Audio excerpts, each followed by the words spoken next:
You're listening to Metal Gear Mondays, and one of the things you can do to help support the show if you enjoy it is go to patreon.com/Metal Gear Mondays. It's kind of like PBS, when we're supported by listeners like you, except not as beneficial.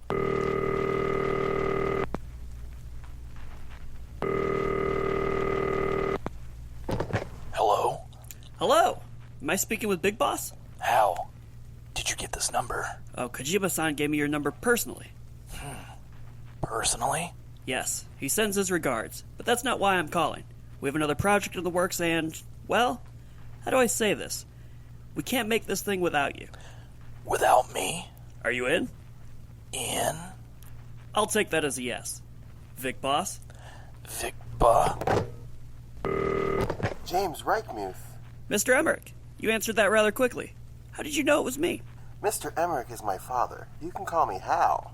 Oh, and about the quick response, I'm not up to much these days, and I saw Kojima Productions on my homemade caller ID. Pretty cool, right? Very 1993 of you.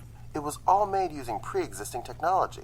Hal, I don't want to take up too much of your time, but I have a favor to ask. I thought you guys would never call. I'm excited to see where Old Snake's story goes. Just me, Snake, and Sonny, living our best lives as a single greatest double dad. No, it's not that.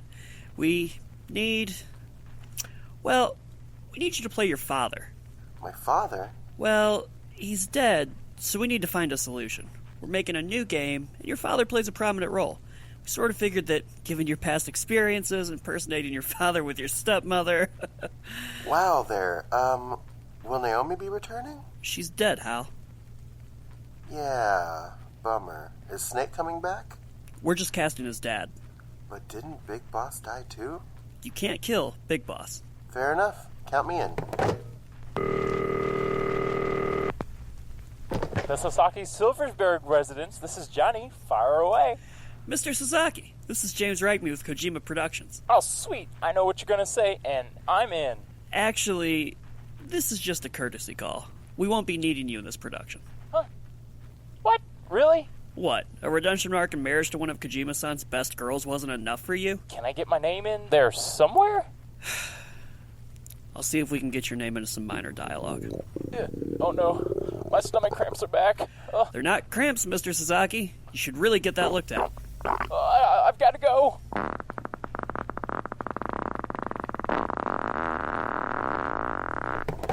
Whew. Just 37 more calls to make before lunch, and then I've got to break the news to Kojima-san that we absolutely cannot call a PSP game Metal Gear Solid 5.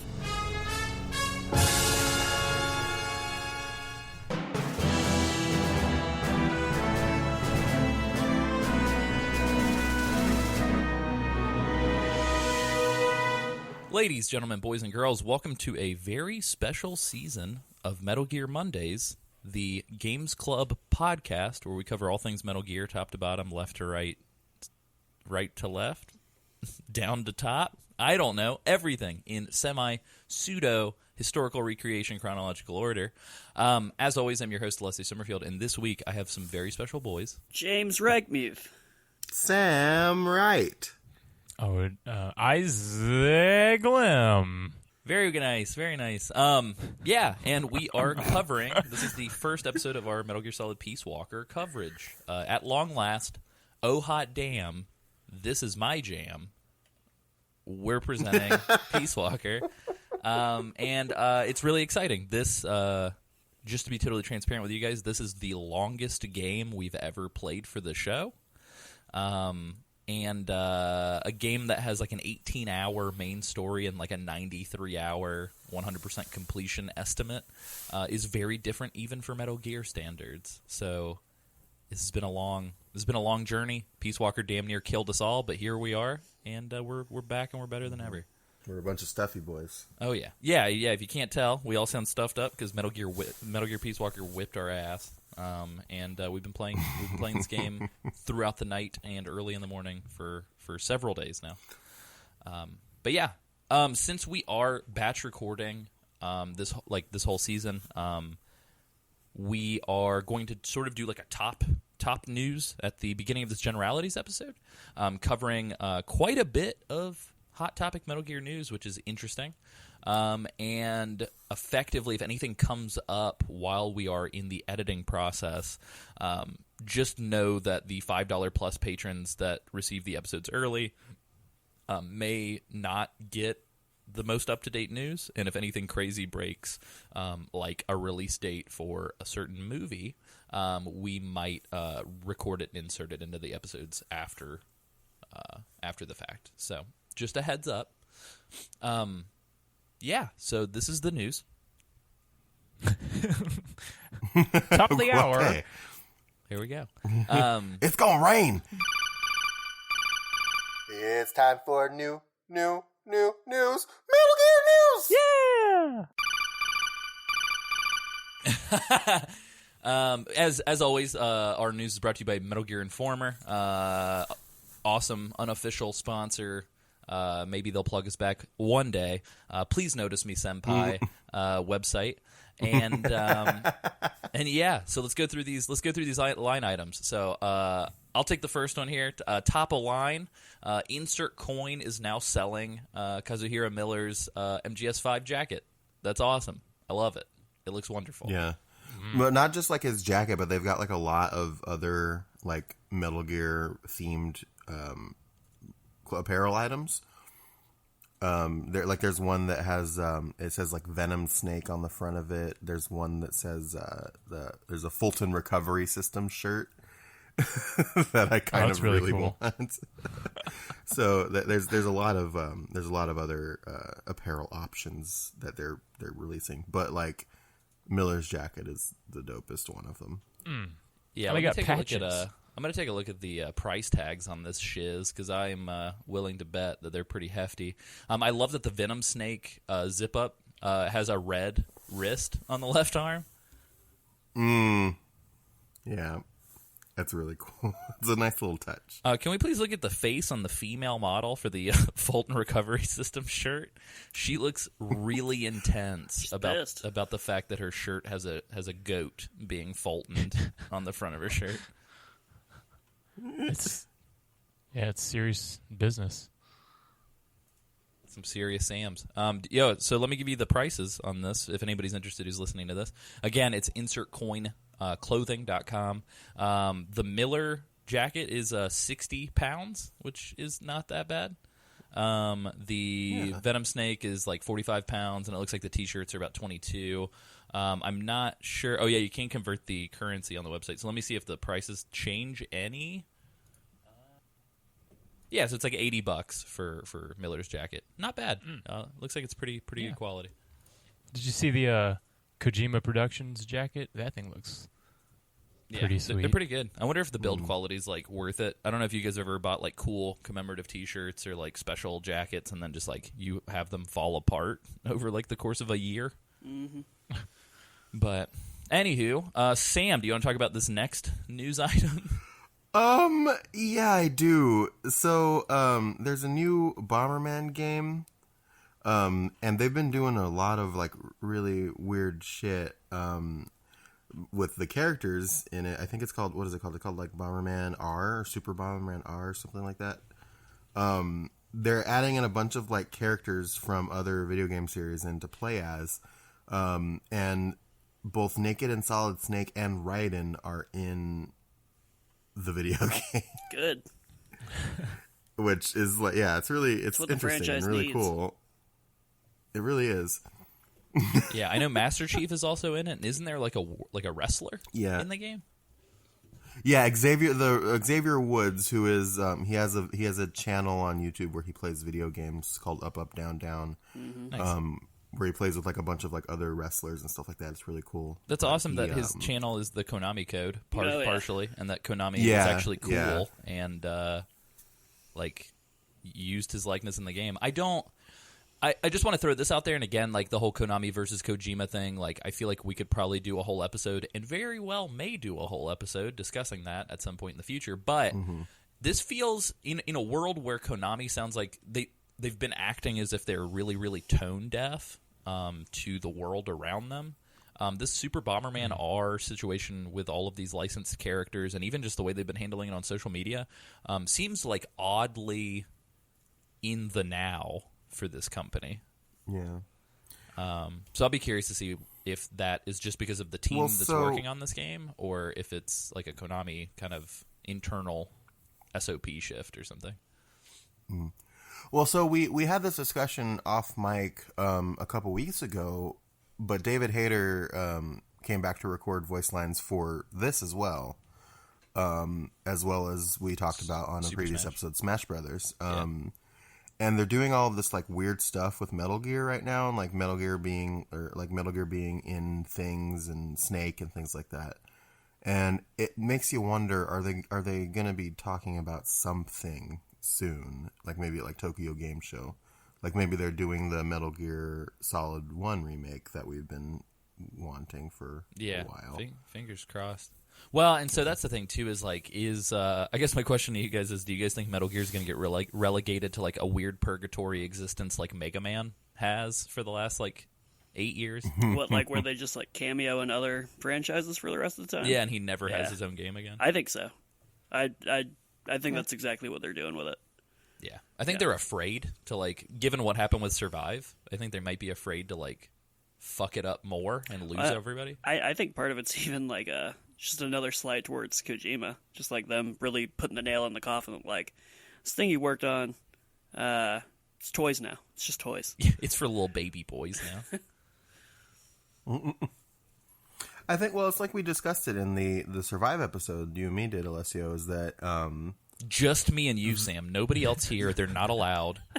Get out of my house. They weren't in the episode. No, I know. But we talked about how like Metal Gear Survive has like a couple little references, but they never really leaned into the Metal Gear aspect of it. Like it just feels so like lifeless. Mm-hmm. And I think that if they just like leaned into the tropes and like made it ridiculous, I think they could put out something successful. I agree with you. I wanted to bring up this next point. This next one's a big one, and I think we could probably camp out on here for a really long time. So before we do that, I do want to mention one secret news item, a.k.a. Alessio forgot about it. I don't know if you guys know this or not. So PT, the playable teaser for Silent Hills, there was a fan trying to recreate the game using the original assets from the data on the PS4 version for the PC. He was trying to make like a playable PC version, in an effort to archive it forever, which was very commendable. And I was kind of lightly keeping tabs on it, primarily because we, spoiler alert, might be covering it for the show. And so I was trying to find a way that we could all replay it, besides me, who still has it on my PS4 and protects it with a baby's diaper and a shovel at all times of the day. But so this fan actually got a cease and desist from Konami, finally, right as it was like 90% finished. And Konami asked him to pull it down. But again, they kind of did the cool guy Konami thing, where they offered this 17-year-old a job. So like, whoa, yeah, it feels commendable. Again, it feels like really oddly out of character for the Konami that we've been like, punching for so long. James, you look like you're a new, sweeter, I don't know, like, cuddlier Konami. Like, that does sound cool, but then like there's another like conspiracy theory part of me that's like, oh, they're just trying to take people off the market. Like he's gonna be a janitor. Oh no, like, they're that kid's ruining gonna that be in a guy's basement. life. Yeah. Yeah, they're going to put him into like a contract where he can't quit for the next 20 years, and then he's going to have to like mop floors. Do you guys think they Fultoned him to Konami HQ? Definitely. Oh yes, I hope so. If I was like the president of Konami, A, Kojima wouldn't have been fired, but B, like I would hold all meetings in a helicopter with everybody being Fultoned up to us. Whew. Sam, do you want to talk about our sweet baby Jordan Voight Roberts, savior of a filmmaker? Yeah, Jordan Voight Roberts, who's my personal hero. Noted beard he's boy, directing, noted Twitter enthusiast, noted beard and boy, noted Kong Island friend. Yes, which I thought Kong Skull Island was entertaining, so I don't. I haven't seen it. I liked it. It's interesting. I like it. But he's directing the Metal Gear series, and he is clearly a. Hold on, he's directing the Metal Gear series. The Metal Gear movie. Okay, I was like, you mean Hideo Kojima? I'm very sorry. He's directing the upcoming Metal Gear movie, which, you know, has been kind of like a thing that's been teased for the last couple of years, but he's trying to keep hope alive, and he's releasing 31 days of Metal Gear. And Hashtag he's Metal teasing Gear 31st. concept art. Yes, hashtag Metal Gear 31st for the 31st anniversary of the first game, or right? The series? Yeah, so it's the 30. I think this year is the 31st year of Metal Gear as a thing. Yeah. So he's been teasing concept art from pre-production of the movie, which is awesome. Like, the ones that have been released so far are really cool. And then the shooting script for the film is out for approval currently, so this thing is fucking coming.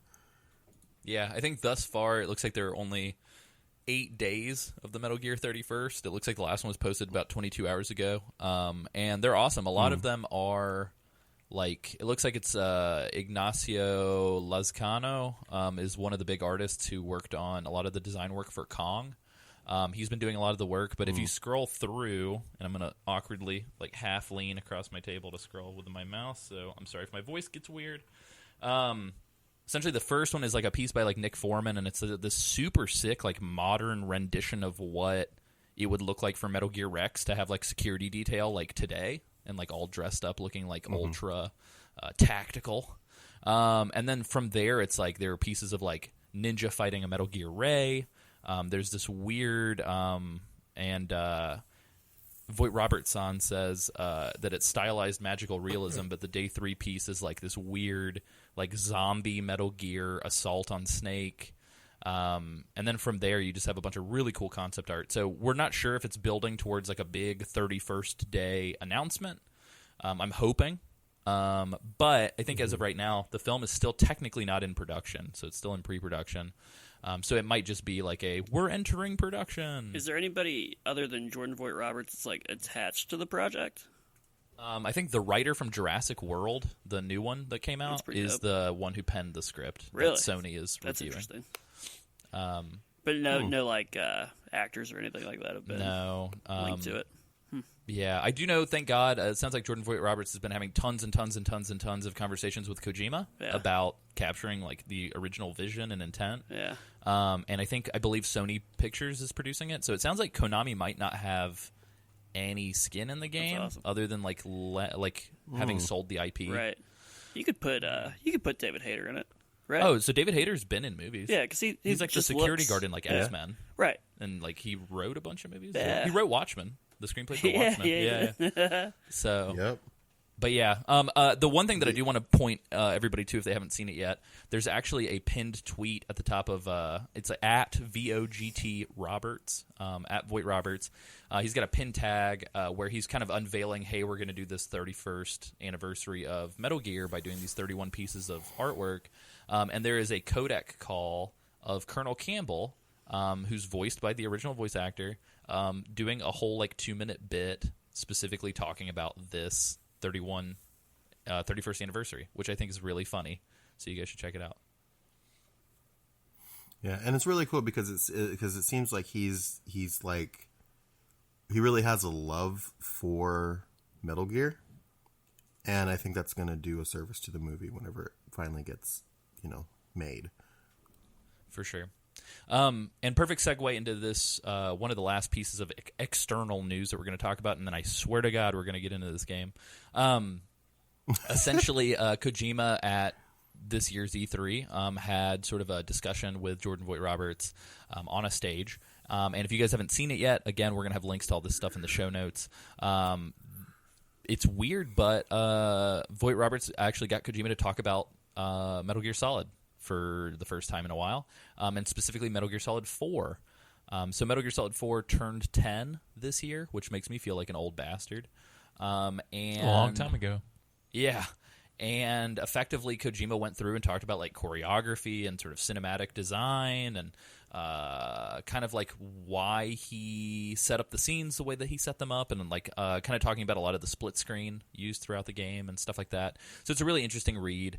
And then during the same conversation, Kojima shared a bunch of information about Death Stranding, which again was all really, really interesting, but sounds like we still need to wait for the game before we get anything substantial.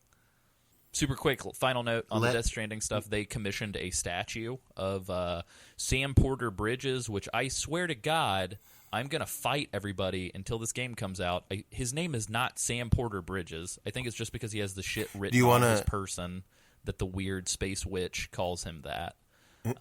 But anyway, there's a statue of Sam. Do you want to do the cinnamon challenge if you're wrong? Oh, no. So Sam actually, so just so you guys know, Sam podcast talk boy, Sam Wright, noted talk boy, yeah, noted talk boy, as seen in the Home Alone films. He and I had a conversation about a game called Agents of Mayhem, as to whether or not it would be, I think it was unnamed at the time, as to whether or not it would be a new Saints Row game or a whole new IP. And Sam was convinced that it was a new Saints Row game because of the color scheme and the style and the company. For all intents and purposes, Sam was totally right. It should have been a Saints Row game. And I said, nay, good sir, this is going to be a new IP. And Sam said, of his own volition, if I don't get it right, I'll eat a spoonful of cinnamon. And he did not get it right. And then he did not properly ingest completely a full spoonful of cinnamon. No, the video still exists on the internet somewhere. Yeah, it's on the internet. It's on him on internet. But yes, so I've never done it before. Yes, I will. Sam, I will do it. If his name is not Sam Porter Bridges, I win. If his name is Sam Porter Bridges, I will eat my pain and suffering. It's got to be the full name. His name is just like Sam Porter. Yeah, if it's Sam Porter, I'm gonna be like, fuck that. But it's got to be the full thing. It seems like such a weird thing. Like if it's on a name badge.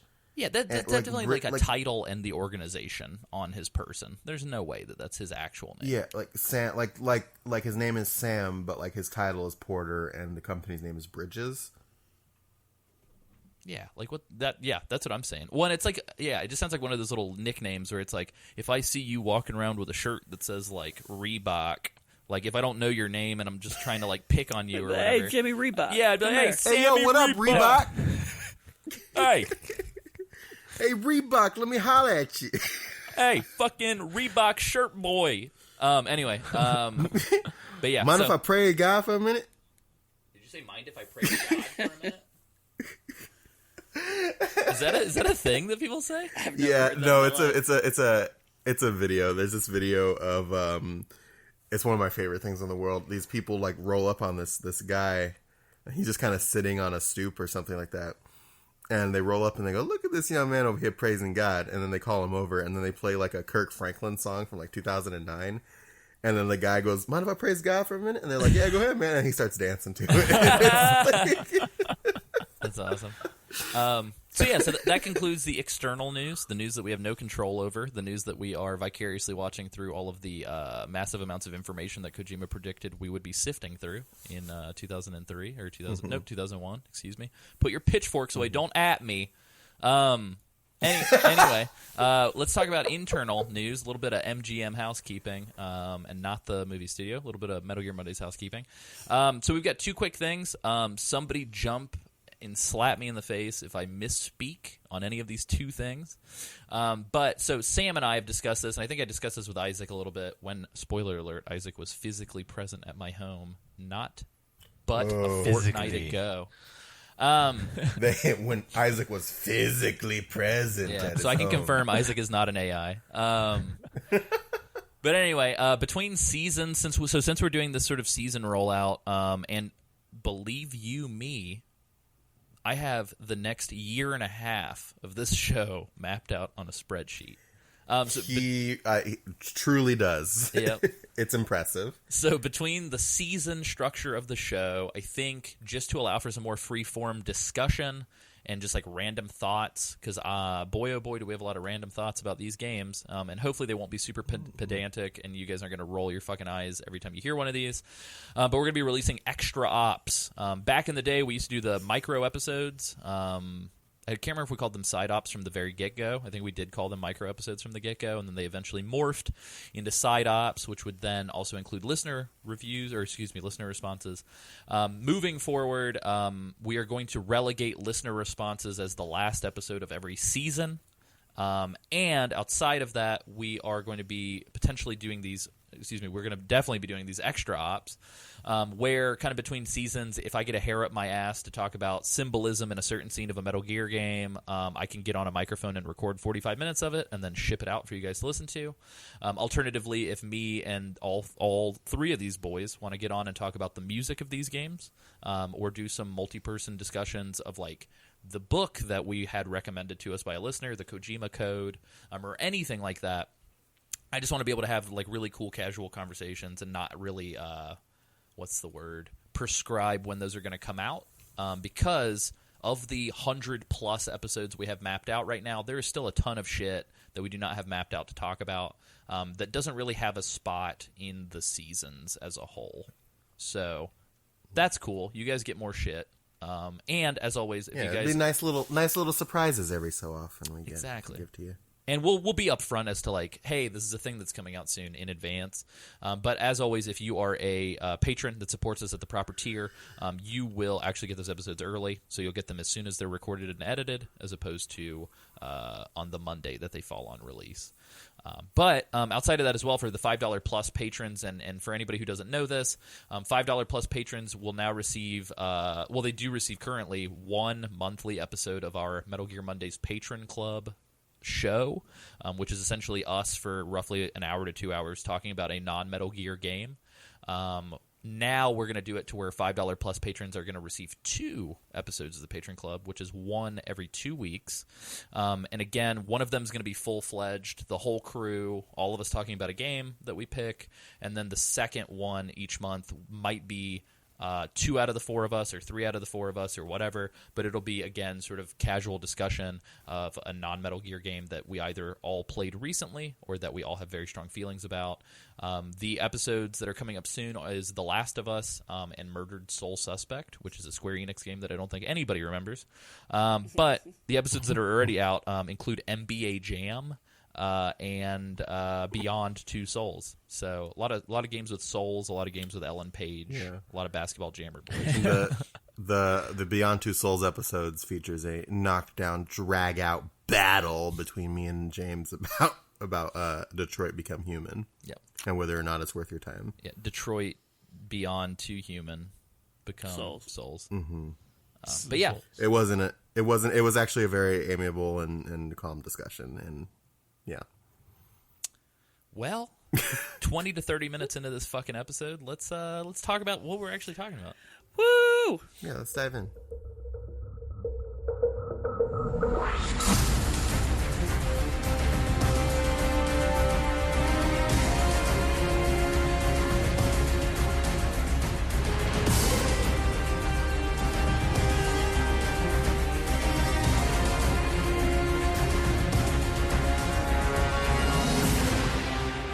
Hey, so I know we've been peppering, like, news, disclaimer, transparency, news, disclaimer, transparency, but boy oh boy, here's a disclaimer for this whole season.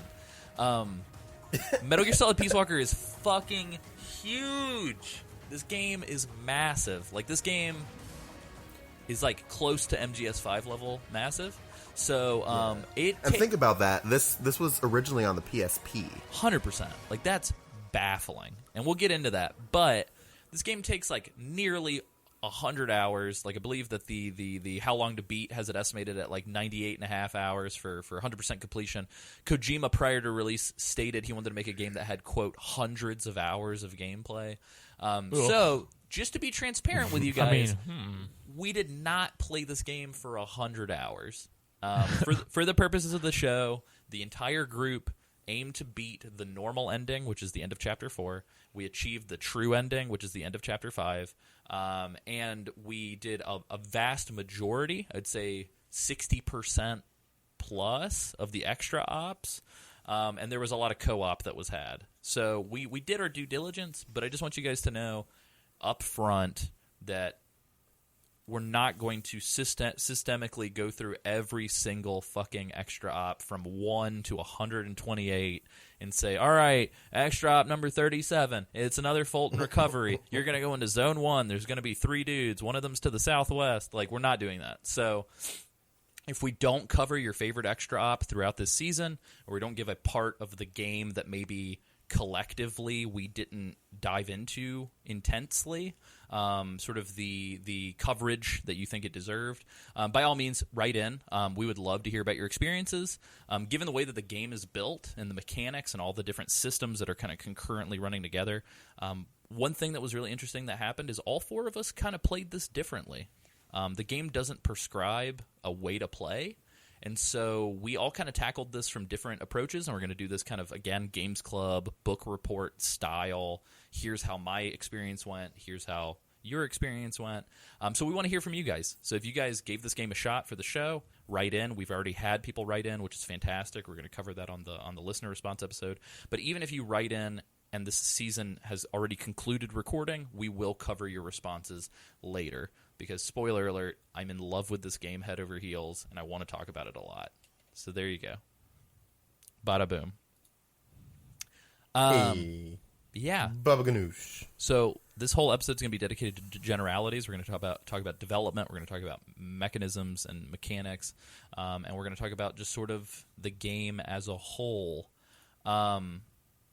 Yeah, so this game, as previously discussed, was developed for the PlayStation Portable. Did anybody on the show today own a PSP or this copy of the game on a PSP? No. Sorry, no. Did it come out on the What? PlayStation Portable? Yeah, that was the so this It- game. Like the originally game was came out originally on the released- this game. Yeah, Yeah. What? Yes. One little tiny UMD. yep. This whole Yep. game was developed and released on Why? the PSP in 2010. Doesn't feel. I don't understand. What? It was because it was I didn't know originally that. because it was developed on a PSP for to be Metal Gear Solid 5. Yep. And that joke at the top of the episode during the skit was a real thing because I guess they told him it's like we can't. This is a PSP game. We can't make this Metal Gear Solid. So it wasn't like concurrently, like they came out on everything at the same time. There was a PSP game No. first, and then they were like, "Hey, Yes. sign me up." What? Yeah, so, and that's why, spoiler alert, Yeah. that's why even on the HD collections, the game looks good, but it doesn't, That looked great. yeah, the game looks great, but it doesn't You- quite look like MGS2, MGS3 kind of. Yeah. Well, I'll level. tell you what. Part of their saving grace is the way they handle cutscenes. Oh, yeah, Yeah, 100%. that's totally like. Yeah. Yeah. Wow. Smart. The Ashley Woods comic book. Yeah. Oh Yeah. man. Yeah. Yeah. Smart. So, yeah, so this is a PSP game, which, again, baffling that this all fit on a UMD, which I believe can only hold like 3 or 4 gigs tops.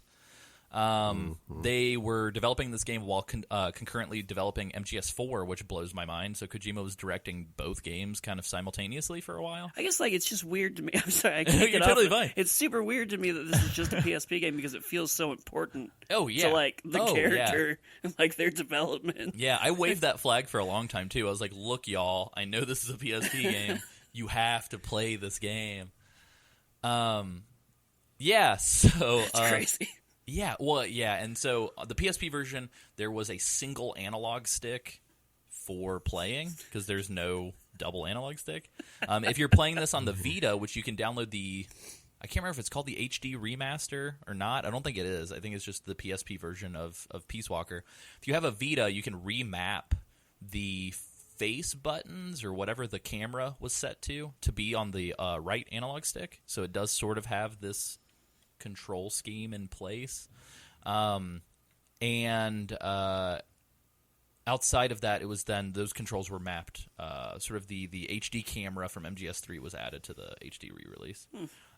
Spoiler alert for anybody who wants to play this on the PSP and is like, oh, hell yeah, I'm going to dive into the online multiplayer. I believe that there is no online multiplayer server to support the PSP anymore. The only way that you can play the PSP version online, and that's with the Vita or the PSP, is through local co-op with so find 3 buddies with 3 PSPs and Peace Walker. Link them up. Have a day. But yeah, so the title, this is nuts to me. This game had as big of a development staff as Metal Gear Solid 4. So okay, so like that was happening at the same time. Yeah, so MGS4 like, for the PS3 was Yeah. towards the last year of development because the game came out in 08. Right. And then I think Peace Walker entered development around like 07. That's so weird. Yeah. So the two were being made at the same time, which kind of explains why if I remember correctly, some of the things in Portable Ops and Peace Walker are loosely referenced in 4 on the timeline. Yeah. Yeah. But yeah, Sam, as you so eloquently put it, this was originally Metal Gear Solid 5, quote unquote. During E3 2009, Kojima referred to both Metal Gear Rising and Peace Walker as collectively Metal Gear Solid 5. Okay. Oh God. But he said Peace Walker was, quote, the Metal Gear Solid 5 inside of me. Oh. Which was strange. Gross. Which was strange because the whole point was when Portable Ops and Rising were in development, Kojima didn't direct either of them. So the whole point was Kojima made a big push to say, I'm now giving Metal Gear to a new generation of developers, and I'm just going to be a producer. Yeah. But then for Peace Walker, Kojima's like, saddle up, Seabiscuit, we're diving back in. And then that would continue. The momentum would continue into Ground Zeroes and Phantom Pain. So if this was like the Metal Gear How Solid 5 buck-wild? inside of him, was he just like, I want this to be it? Yeah, so James, so for the listeners at home, James is kind of entering the Metal Gear fold Fresh. The ongoing joke is that from Metal Gear Solid 2 onward, Kojima said every game was the last game he wanted to direct for Metal Gear. But was there like was on there like the a record, point that he was like, this is it. We're done. It's so funny. Yeah. Was there a point that was like it felt like it was for real? Or did it always feel like it was for real? That's the sad part, Metal Gear is it Solid always 5. felt like it was for real. Just keeps pulling me back in. Yeah. Yeah, no, every time felt like it was for real, and then like, That's oh, guess hilarious. what? Psych. You know what's really funny, though, is and this is like the most tragic thing. Kojima, every single development cycle would be like, MGS3, it's my last one. We're definitely done here. And then he'd be like, MGS4, it's my last one. We're definitely done here. And then for Peace Walker, he's like, But it's weird too, 'cause, like I feel like having like played MGS3 and Peace Walker like so close together. Yeah. I feel like that could have been one Yeah. game. One massive fucking game. One big old game. So here's the sad part for Ground Zeroes and Phantom Pain. Kojima never said this is my last game, and it was. Oh no! Maybe that was the thing he should have done. He should have said it was his last game, and then he would have given us not only a better. Okay, now I'm not going to say anything about 5. Oh no! Damn. A more complete we'll save it. We'll save package it. Is what we'll say. A more complete package for 5 than we got. Cohesive game experience. So how about this though? Do you guys think that maybe for marketing he was like, "This is my last game," and everybody's like, "Oh fuck, I gotta go buy it." And then for 5, he was like, he knew he was like, "This is definitely my last game," but I don't want to say anything. Maybe. Maybe. He didn't So this, care anymore. Yeah, he's like, Before fuck it, dog. so I wanted to bring up a point here because he said at E3 he referred to Rising and Peace Walker as collectively Metal Gear Solid 5. How buck wild would it have been if that was like one game and you transition back and forth between Oh my god. Big Boss and Oh Raiden? my gosh! Yeah, that's nuts. I don't know. I don't think that would have been possible, but given the I mean, different styles, no, but That would have been too much. we've seen weirder It shit. was scary. So this game's kind of a first for a lot of crazy, weird Metal Gear things. And a lot of this stuff we'll see sort of extrapolated and further developed with 5 and Ground Zeroes, but this is sort of like the first, just sort of the first for a lot of things in the series. So obviously, like, we'll get into it, but it was like the first for Fulton Recovery. It wasn't necessarily the first, but it was definitely the much more refined version of the crouch walk, which I never want to play a Metal Gear without the crouch walk. I discovered recently Metal Gear Solid 3 3D port for the 3DS has the crouch walk from this game. So, like, give me that. very good. This is also the first time that Metal Gear ever had like a cooperative multiplayer. I guess you could say there was like Team Deathmatch and Metal Gear Online for MGS3 Subsistence. But this is the first that it was like, we're going to go battle the environment together. And just in general, it's like the first for the base building aspects of the game. It was the first for the way that they handled these cutscenes and QTEs. I think it's the first time that there's QTEs in the game, other than the hold R1 for first-person snake mode in MGS3. And This is kind of, and 100% correct me if I'm wrong here, this is the first mainline game in the series to be given a teen rating. That blows my mind too. Yeah. Yeah, I think so. I didn't realize that either. And then I was reading the show notes this morning. I saw this was rated teen. I was like, bullshit. Yeah, it's rated teen in the way that there's no blood. It's rated teen. But I'm going to skip ahead here. Can we talk about this list of topics that gets covered in this game? And you guys can tell me. So we can alternate throwing these out there. But again, keep in mind these are all in a teen-rated game.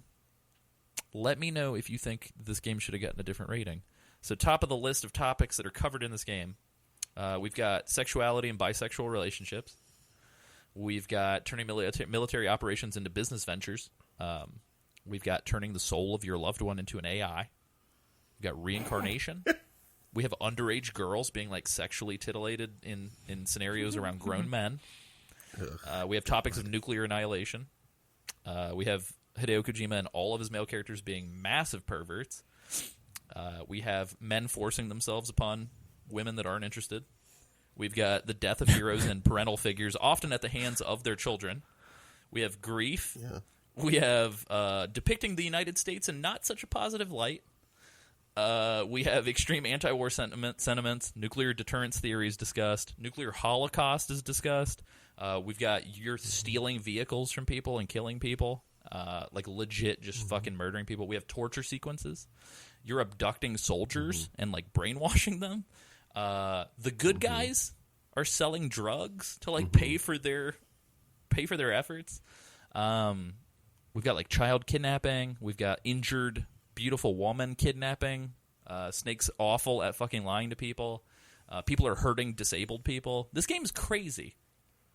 There's a lot. Yeah. There's a lot happening. And I wonder, in thinking about like how the transition from the PSP to the console was so smooth because of the art style, I wonder how much of the art style let them get away with doing more with less of a slap on the wrist for the rating. Because like even like some of the torture sequences, I'm like, this feels like a bit much. I feel emotionally touched. Yeah. It's Oh God. yeah, so it's weird to me that Driver, the third driver Drive-through. The driverest of them all. it literally just has like Michael Madsen movie style shooting in the streets and carjackings, but there's no blood. And that game got an M rating. Mm-hmm. Yeah. This game also has immense amounts of shooting, and it is bloodless. And except there are little red pixel bursts. I was gonna that say happen. like Yeah. There's a little Hey, bit of blood. so I'm on the ESRB website, and I'm going to read to you why they gave this a T rating. Ooh. Okay. Hit us There's with it. blood, or red dots, drug reference, language, suggestive themes, use of tobacco, and violence. That's it. There's a That's lot all of you use of tobacco. I don't understand. Yeah. Why? Including one very fun use of tobacco at the very end of the chapter 5. Oh yeah, Oh, yeah. so good. I don't... Yeah, we'll get there. Do you... I don't want to point fingers. Do you think that somebody paid off the ESRB? It definitely Man, I seems. don't It know. definitely seems weird. Yeah, if I was a young child playing this game, I don't know. I would be disturbed. Yeah, I don't know why this isn't an M. That's weird. Okay, here's... Even like it's just kind of creepy sometimes. Like I don't know, the game is just kind of creepy sometimes. Well, it's just like it's very like. I don't know. There's a lot of themes that like. I don't know. I guess teenagers are smart. Maybe I'm James, not. you were 14 you're whenever good. you were working Sometimes- for... That's totally true. I was but a young yeah. 14 Sometimes teenagers are smart, and sometimes they eat Tide Pods. That's very true. So You're not wrong. They taste good. Sometimes adults eat Tide Pods. yeah, for I'm you. actively eating one right now. Oh, nice. In the words of Natalie Portman, Tide Pod's the only fucking thing I snack on. So I love it. that'll tell you about that. So it's interesting. So the youth demographic that Kojima Productions and Konami wanted to tap into actually affected a lot of the design of the game. So not only was the game broken up into these sort of like discrete mini missions for easy digestion in sort of portable scenarios, but the entire color scheme of the game, this like yellow, bright 70s, I don't know, kind of like kitsch style, was done intentionally to appeal to a younger audience. And I don't get that.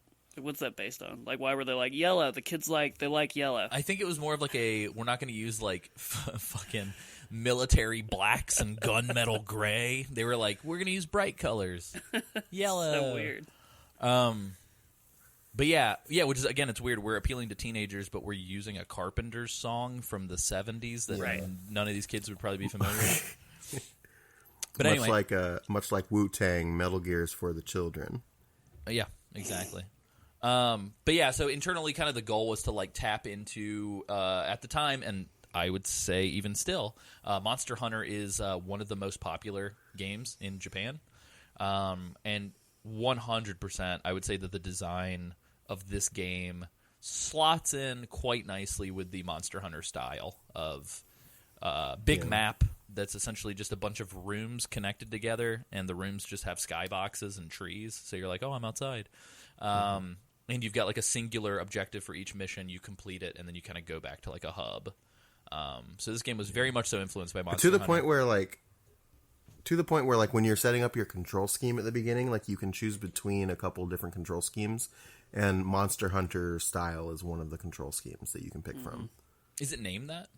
It's named, it's named like Monster Hunter, I believe. Yeah, I think it's just Hunter. It's like interesting. Yeah, it was. But in the description, they name drop Monster Hunter. They do. Yeah. That's crazy. Well, so Monster Hunter also appears within the game. So just to be totally transparent, they're Monster Hunter characters, Monster Hunter dinosaurs. Was there like a tie-in with Monster Hunter to Metal Gear at the time, or was it like a one-way street? Oh, so there was a tie-in, and I forgot to include this in the show notes.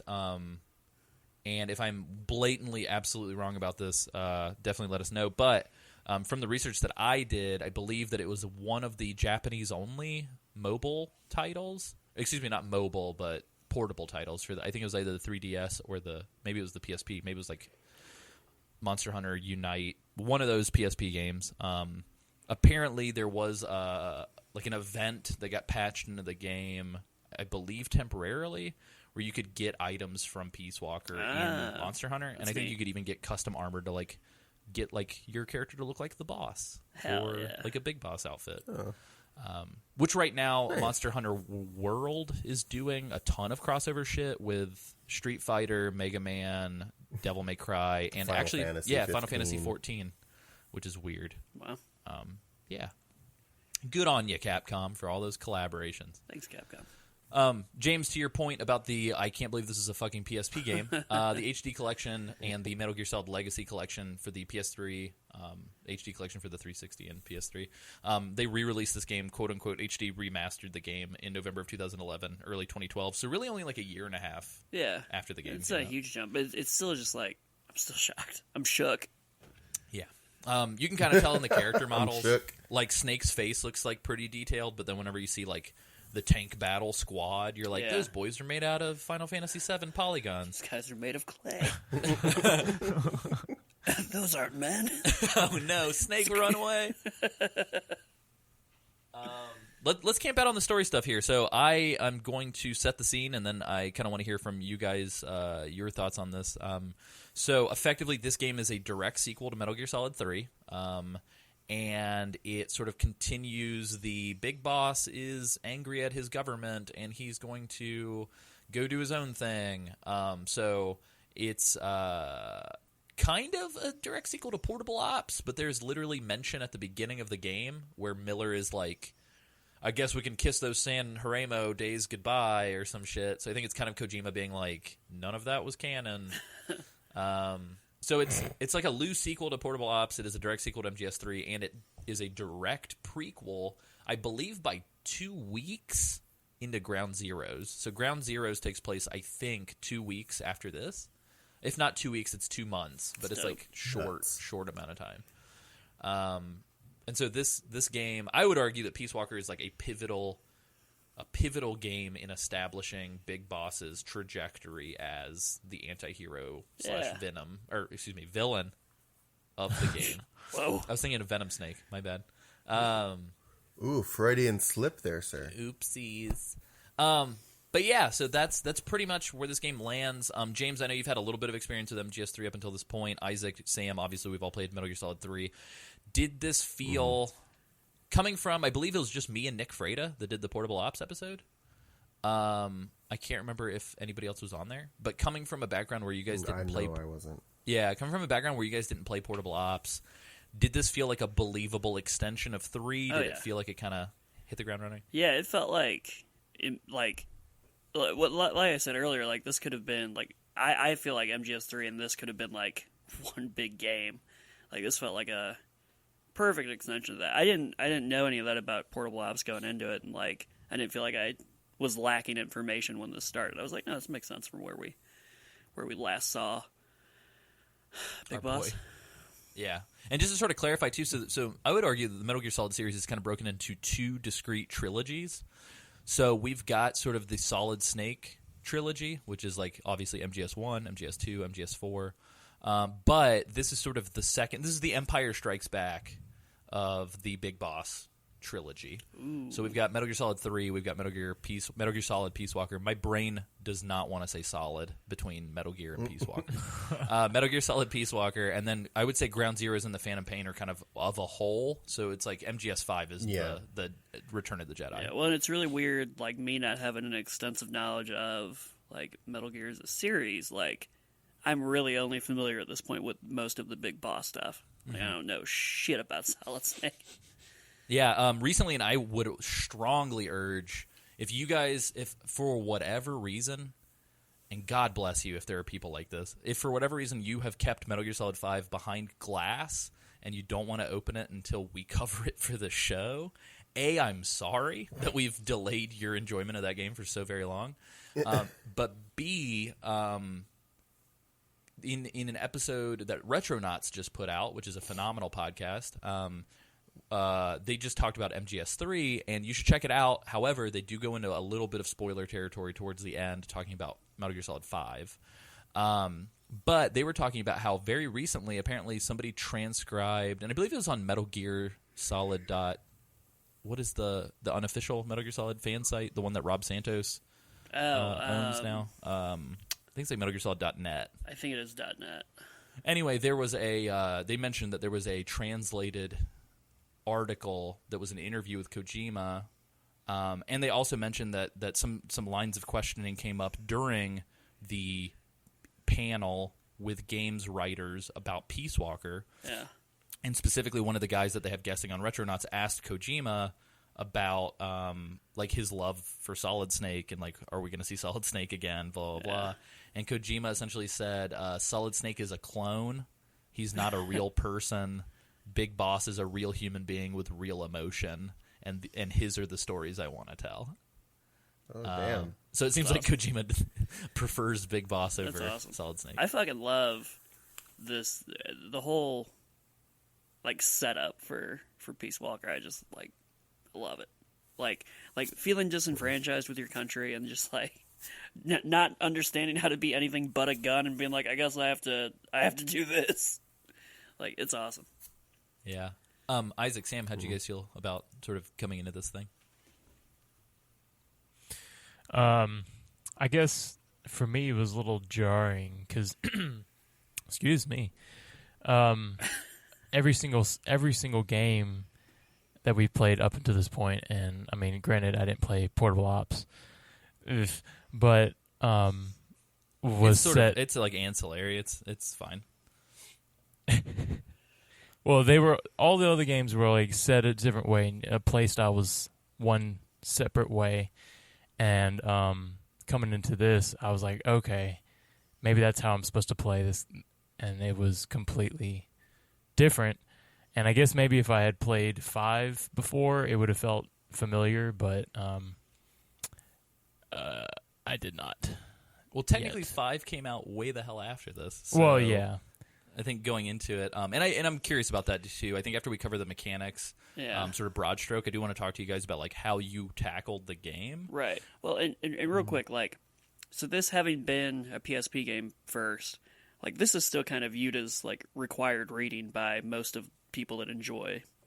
Yeah, I think. Oh yeah. 'Cause, So like- having played 5, but not this game, having played this game through, I feel like I feel like it's critical to play to get like a lot Okay, of 'cause background. I into remember Ground even Zeroes like and 5. I started Ground Zeroes like close to when it came out because I was like, I'm gonna try this out, and I was just like, I don't know what any of this fucking shit is. Yeah. And now I feel like now I played this, like I'm like, oh, I'm really excited. Yeah. It was weird, man. weird. So Peace Walker for the longest time was, and I guess we should have gone into everybody's like background with this game, and maybe we can do it kind of quickly now. Peace Walker for me was always that Metal Gear game that I knew about that I never played. And I remember when the HD collection got announced, I was through the moon with excitement because I didn't have my PSP anymore, but I absolutely wanted to play Peace Walker. And I was kind of afraid of it because I knew about its sort of reputation as being like a really big game. But after, I can't remember where, I think it was when I first moved to Missouri in 2013 maybe. It was like late 2013. I think it was the first time I played this game.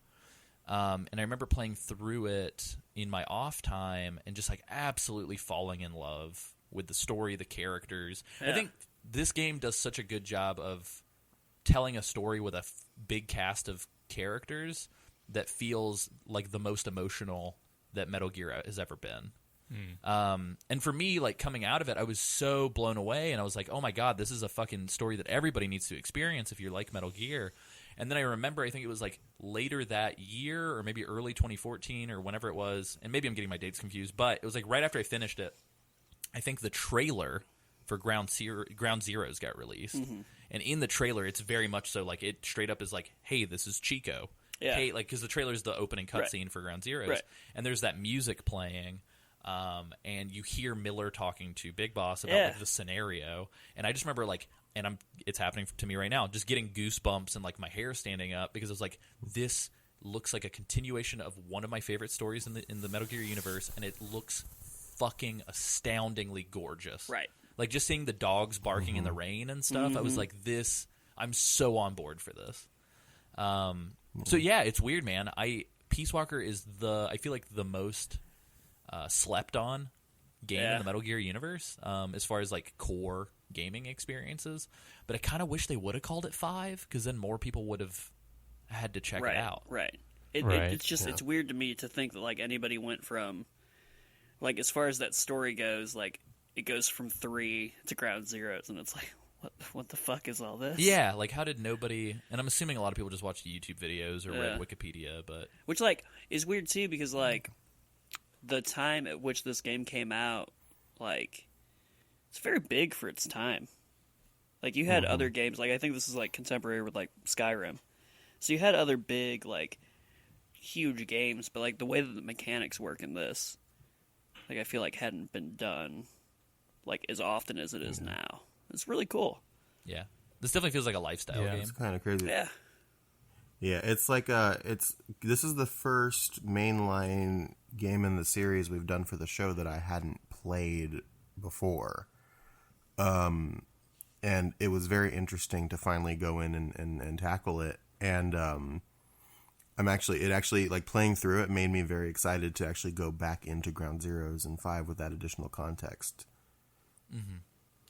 Yeah, it's real good, man. Like it was interesting. So Sam and I actually co-opted through the last part of the game for Sam, and I just remember like whenever the cutscenes would trigger, I would just like silently listen to Sam's reactions, and then whenever they were done, Sam would just be like, "Whoa," and I was just like, "Yeah, dude, like, this is so good."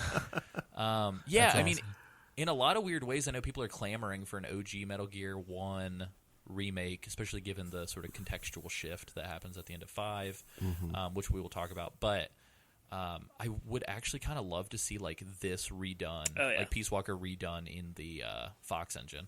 That would be amazing. Yeah, for sure. Like redone with the control scheme that 5 has, because that's one of the things. Like you can say a lot about 5, but I think 5's controls and like how it plays is really good. Isaac, what was your? Did you know anything about this game going into it outside of this podcast? Like, did this game ever register on your radar as like a game before you took the whichever not really. Matrix metaphor? It was. I basically the only time I heard it was from you, and you're like, "Oh, Peace Walker, Peace Mr. Walker." Metal Gear himself. And I was like, okay, that must be a game, but I could never figure out because it wasn't on like a mainline console. So I didn't really. It was a very nebulous cloud out there. I was like, okay, we'll get to it when we get to it. And so going into it, like I said, I thought it was going to be like all the other Metal Gear Solid games, and it was not. It was very expansive, and that's what I liked about it. It was very daunting at first, like all the different things that you can do, not just playing like a linear story, but like you go back to Mother Base and you do R&D and look at all your staff and reassign staff and fire people and do all these. You're fired. You're fired. You're fired. It was just a lot to. Coming into it, it was a lot to really deal with. But once you got the hang of it, it was like, oh, this is really cool, and this really fits, and this really, I could see myself spending, the 100 hours, going through and trying to get doing all these things. Although, I will say, I did not do a lot of these extra hops and power hops. There were quite a lot. Isaac. Hey, we man. expect nothing less. Yeah, it's crazy. No, I'm kidding. I'm kidding. I think, in a weird way, and I definitely want to talk about how everybody played this once we kind of covered just like the overall mechanics for people listening that maybe don't have a way to play this. In a weird way, it's like I now feel like I have like kid memory, like ingrained in my DNA of like how to play this game. So, because like when I first came to it, I remember it also being really jarring because I was like, "This is way different than a Metal Gear Solid game." Right. But at the same time, I remember like in my mind, I was like, because of the way that I played MGS3, I was like, "I'm gonna trank everybody because that's the way to get the goodies, to get like the secret shit, because that's the way MGS3 is set up. Is like if you trank all the bosses, you get extra stuff." And so I was like, no one's going to die. That's the way that Kojima always wants to make these games, is like pacifist run. And then I just remember like organically falling into Trank, Fulton, base building, and like you fall into a loop. Mm-hmm. And like once you fall into that loop, it's so gratifying to repeat that loop. And I think that's the unsung power of this game, is it has a very small gameplay loop of like choose mission, enter mission, complete objectives while Fultoning the shit out of everybody, go back to base, assign staff, send them on outer ops missions, and then rinse repeat forever as you unlock new and more weapons. But the way that they handle the loop, I would argue the loop in Peace Walker feels way more succinct and sort of effectively presented than it does in 5. Because I would argue in 5, it kind of breaks the pacing whenever it's like helicopter cutscene, sit on a helicopter, helicopter cutscene, get off the helicopter. Yeah, there's a lot of like waiting and loading, and then waiting and then loading, and then go, and then you wait and you load some more. Yeah, it's like for 5. every 15 minutes of gameplay, it's like you're sitting through like 3 minutes of loading, and it's like, give me the menu, baby. Like, let's do the Peace Walker style thing if it means I can get in and get the fuck out, like it's a Hotline Miami level. But anyway, cool. So let's go through the mechanics a little bit, and then I want to go back to this whole like how the game kind of differs. So essentially, this takes the whole series in a brand new direction. No longer are there these huge, and I'm trying to think, other than MGS4, MGS 1, 2, and 3, it's like, here's a huge map. Go through this whole huge map in chronological order for the story. Right? I think sometimes you go backwards through them. Yeah. In Metal Gear Solid 1, a lot of times you go backwards through them. But yeah, other than MGS4, I think every other game in the series prior to Peace Walker was like, here's one big ass map. The whole story is going to take place in this almost like Batman Arkham Asylum-esque map. Yeah. Almost like a Metroidvania, I guess, for lack of a better way to put it. But MGS4 is like, here's one big map. We're going to another big map. We're going to a separate big map. And you can't really go back. But this game is the first game in the series where it's like, you're going to get little tiny maps specific to the mission every single time. And they are loosely, like, I think ultimately if the game was like free roam mode, like you can go through the whole game technically on paper. It's all one world and one big map, but it breaks up where you can and can't go depending on the missions. And I think, Isaac, correct me if I'm wrong, was that the most jarring part of this for you? Or like what was... Whenever you say that it was like super different and it took you a while to get used to, and Sam, definitely speak to this too. If I guess you've played 5, so maybe it wasn't as jarring. But I am curious to hear, like, is it that aspect of it that made it so different for you guys? Kind of, yeah. Just like at a certain point, you unlock a bunch of missions and you can just do. That was one part, but for me the biggest part was how much more you could do. If that makes sense. Whereas, like, all the other games, it was just, you know, you a bunch of story, and then you play, and then cutscenes, and then it was more linear in that nature. This is a whole nother beast in that scenario where you can do a lot more than just play the story. You can, you know, go off on these little outer op missions and whatnot. That was the biggest thing for me, but it was really cool. I loved that part of it. And I think they do a good job throughout. I think for me it wasn't. Go ahead, Sam. I'm sorry. I think for me it wasn't as jarring just because I had played 5 before, and it's presented similarly. But yeah, I can agree with Isaac. There's just a lot. There's a lot to do, and if you're coming into it with no prior with only your experience being the past main games, it could probably be a little bit daunting at first. Was 5 pretty jarring when you first started playing that? Yeah, I think it was. It was a little because it was just so different from everything I was used to. But yeah, I think one of the big things about this game is, like, in retrospect, it dawned on me when talking to like James and Isaac about how they approach the game that this game doesn't really tutorialize a ton. It's not necessarily super hand-holdy.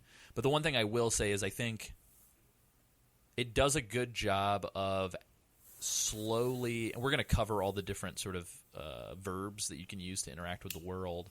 But it does a really good job, I think, of slowly rolling out each aspect of the Mother Base menu, like piece at a time, over the course of like 5 or 6 missions. And it does feel a little repetitive, but Miller will be like... Hey, Snake, we just developed a new way to do XYZ. Like, here's how that works. And I think they do a pretty like elegant job of not being like, here are 11.5 million menu options, all at the get-go. Good luck. They do a good job of kind of gating it behind like story moments. And it feels organic when it happens. It's like, oh, of course, we just got the hyper crazy scientist, so of course we would get a new development thing or whatever. Yeah. But yeah, so let's talk about that main hub real quick. So, other than there being like sort of this tutorial beach sequence, which we'll cover whenever we do sort of the part 1 of the main game on next episode. Other than this like beach tutorial beach sequence, yeah. Other than this like weird Fight Club raining tutorial beach beat 'em up. After the sort of initial cutscenes that set the scene for the game, the entire sort of and I can't remember if Miller is mentioned in Portable Ops or not, but the entire thrust of the game is that Snake and Kazuhira Miller, a.k.a. Master Miller from MGS1, from MGS1 in air quotes. He's not actually in MGS1. A doppelganger is. Anyway. Metal Gear. Metal Gear boy. Essentially, Miller and Big Boss have their own little mercenary outfit, and the game officially begins whenever they are gifted a refinery plant off the coast of Costa Rica. and they're told, hey, you guys can run rampant with this base and do whatever the fuck you want. And so then we are presented with the main menu of the game that we will be coming back and forth to forever. And it's sort of set up in a grid system. I believe it's a 3x3 grid. And in order of what's on that grid, we have these options. So there's delivery in the top left. This is very much so the biggest holdover from the portable nature of this game. You can kind of set up, in a weird way, it's sort of like I guess it doesn't predate because they were in there, but they were contemporary, but it's like 3DS Street Pass technology, where it's like, build a box full of goodies, and when you walk past players, it'll automatically transfer with them or whatever. So it's a lot of like build a gift box for players that you meet online, and you guys can trade gift boxes with little messages. I set up an outbox and played around with the menu settings, but I didn't actually engage with the system. Did you guys at all? No, it was I didn't. Who do I know? Who do I know? Did you guys fuck around with that menu at all, Sam, Isaac? I did not. I didn't know what Cool. to expect. With that. Yeah, there are a lot. I looked at it. Yeah, there are a lot of menus in this game where you're just like, I don't know what that is, so we're not going to touch that. We're never going to go to that corner. That stays over there. Yeah, it's like whenever you have like a leak in an apartment or something, you're like, we just don't go in that room anymore. Like, but so that's the thing. So if we're looking at this grid like it's a dial pad for like a telephone, directly above that, which is like the number 2 slot, I guess, we've got outer ops. This is unlocked later on in the game, but effectively this is a system that allows you to take soldiers that you will abduct and convert, and brainwash. These are things that you can send your combat staff to go do, which is pretty neat. It's kind of, was it in Assassin's Creed 2 or Brotherhood? Well, I think it started in Brotherhood. Oh, okay. Yeah. So essentially you can take your soldiers and send them off on little skirmishes and little missions that have like their own little summary of events. I am a sucker for dumb shit like this. Did you go ham on this? I love this kind of bullshit. Did you guys micromanaging fake people? So you can choose to send, like, there's an achievement for doing the final one, I think, with just humans and like no mechs or anything, which sounds insane. That sounds insane. But you can assign essentially the people. You can also assign vehicles that you procure throughout the game, which get damaged, and then you can like let them heal back over time before you send them back out. And spoiler alert, you get to make your own Metal Gear. You can send your own Metal Gear out to complete missions, which feels kind of counterintuitive to the fact that Metal Gear is like revealed for the first time in Metal Gear 1. It's like if you're just sending that fucker out to go deal with these like skirmishes in Afghanistan, like certainly people have seen this before. Right. That's a really good point. I didn't think about it. They're like that. top secret nuclear deterrent. We got to keep it under wraps. And Big Boss is like, can you go send it to go get groceries for us? Yeah, we needed to pick up the dry cleaning. Can you make it go do that? Yeah. Sam, what were you saying before I cut you off? I'm sorry. I can't remember. Okay. But yeah, so that's sort of the outer ops thing. Oh no, I remember. I'd love because when you assign it, the way that the outer ops work is that you assign people to squads, and the more people you assign, or the more mechs you assign to your squad, there you have a yellow circle that increases in size. The more the more like strength your squad is, and the whole goal of it is to make your yellow circle, bigger than the mission's red circle. And if you put Metal Gear on there, the circle is just like, wah, like here you go, win everything. The circle goes, ooh, wah, and you're just like, it's pretty dope. You also get rewards. So whenever it's actually kind of interesting. So they won't finish their mission until you go complete a snake mission or an extra op or whatever. And there are certain extra ops where you can't play as Snake. You have to play as one of your members of your combat team, and you can't select combat team members if they're already in the outer ops, which is cool. So all these systems kind of work together. But whenever you finish an extra op or a main mission op, you'll get a notification that says, like, hey, your team completed their mission. And whenever you go in, you can opt into, hey, I want to see like a visual representation of how the skirmish went down, which is really neat. Or you can say, oh, fast forward through that shit, just show me like a text breakdown, and it'll say like you got some rewards. So it'll be like you can now research a new thing, or you got a new volunteer from the effort or whatever. I find it really stressful to watch the little images of your soldiers like shooting each other and their health going down, because the whole time I'm like, no, survive. So I did it a few times, but I mainly skipped it and said, just give me the text breakdown. Yeah. Yeah, I loved watching it though, because it was like all this weird turn-based thing, and it kind of felt like a Final Fantasy a little bit, like one of the old NES Final Fantasies. Yeah, totally. And it's fun stuff too, because it's like your little dudes, like it'll be like they used their M16, but then sometimes it'll be like they threw a grenade, and you like see them kind of react. And every time a tank shoots, like I'm always holding my breath. I'm like miss, miss, Man. unless it's my tank. But yeah, it's pretty neat. Outside of that, we have this R&D development function, which is the, I guess it's not the number 3 spot. The number 3 spot that's in the top right, what is that? I think it's the trade. So trade is the top right slot. No, the top right is recruit. Oh, okay, yeah. So let's camp out on that real quick. So recruit, I believe, again, this is kind of a holdover from the portable nature of the game. Every time I did it, I only got the 1. Maybe I'm doing it wrong, but I think based on how it works is that like it sends some sort of signal to test the network that you're on, or if there are other users around you or something. And based on that sort of like ad hoc pinging, it'll say, hey, we found a new recruit, and then Snake has to like battle them Fight Club style on the beach. Yeah. And then if you punch them enough, they're like, which hurt me feels more, dog, weird. I love you. It feels weird to do it on the beach though, because they gave up the beach for Mother Base. Like, why isn't it happening on like the platform there? Yeah, which they have a map for, because we see the platform later on in the game. Yeah, it's weird. So anyway, so there's recruitment, and then bottom middle left we've got. Can you guys tell we put time into this, because we can all fucking recite this from memory? Like, I'm not even looking at an image right now. We're just crazy people. So middle left, we've got R&D and development, which is signified by this little wrench icon. And the way that this works is as you capture soldiers and send them to Mother Base, if they've got stats in certain fields, you can send them to like the R&D department, the medicine department. There's a mess hall. There's combat. And there is intel. I believe those are the 5. Yeah. And then there's also a sick bay, a brig for naughty boys that need to get spankings. And then there's like a waiting room. You buddy.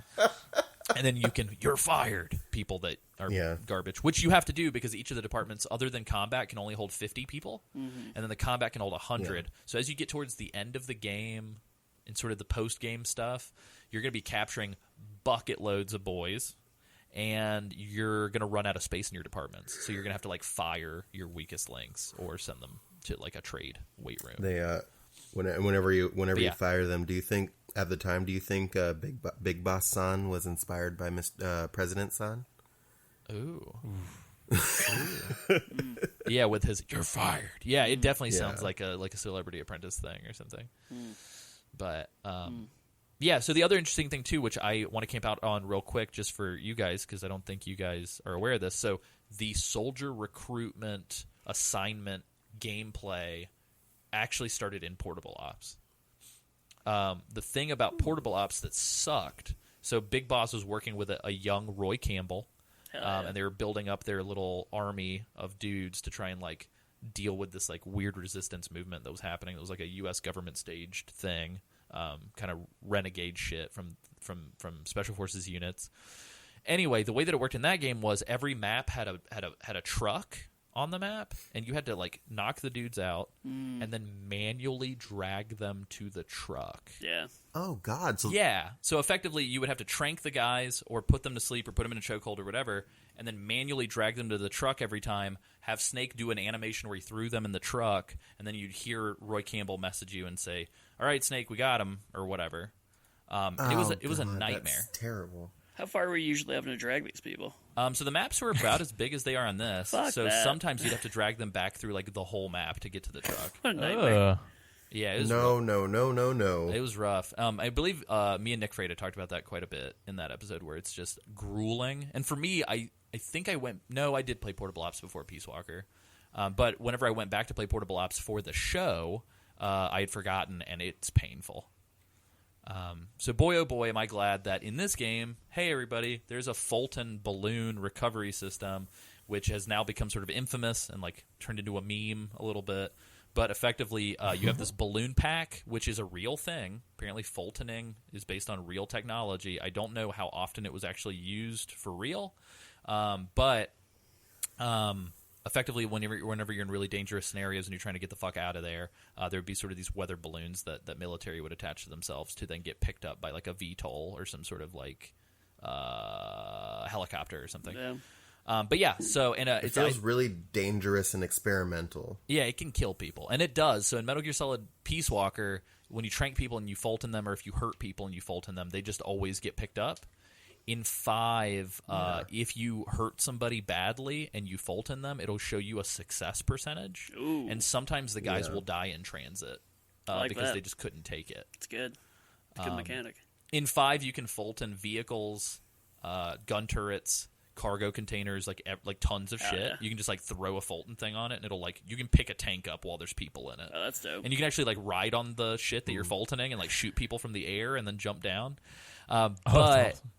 in this game, you can only Fulton soldiers, I believe. There are Fulton mines that you can get where it gasses everybody in a certain area and Fultons all of them at once. There's the Fulton backpack thing that you throw on people that you can upgrade up to rank 5, I think. And then there's a Fulton version of the Carl Gustav rocket launcher, and so you can just Fulton people with a rocket launcher. But yeah, so you use that to recruit people, which, yeah, it's great. It's addicting. It feels like Pokemon. Yeah. I spent, probably got through like all of chapter 1 before like realizing like, oh, I need to do more of this. Like I did not pick up on how important some of the base building stuff was going to be when I started the game, and like quickly was like, oh, I need to course correct. Yeah, it locks your equipment behind the R&D development team. Yeah. So you get GMP, which I can't remember what it stands for. I think it's like Global Military Points or something. But you get GMP for having people in your combat unit, and you get lower like a morale meter for not having people in the mess hall to feed those people that are giving you GMP. And then you use the GMP to pay for research to unlock weapons. And, like, it's fucking everything. So, like, you've got different weapons hidden behind it. You've got different items, like certain types of rations and certain types of health items and boxes, and even, like, sound equipment. Like, all kinds of shit is locked behind the R&D. So much so that, like, I put, like, 30 hours into this game, and I'm still unlocking new shit to research.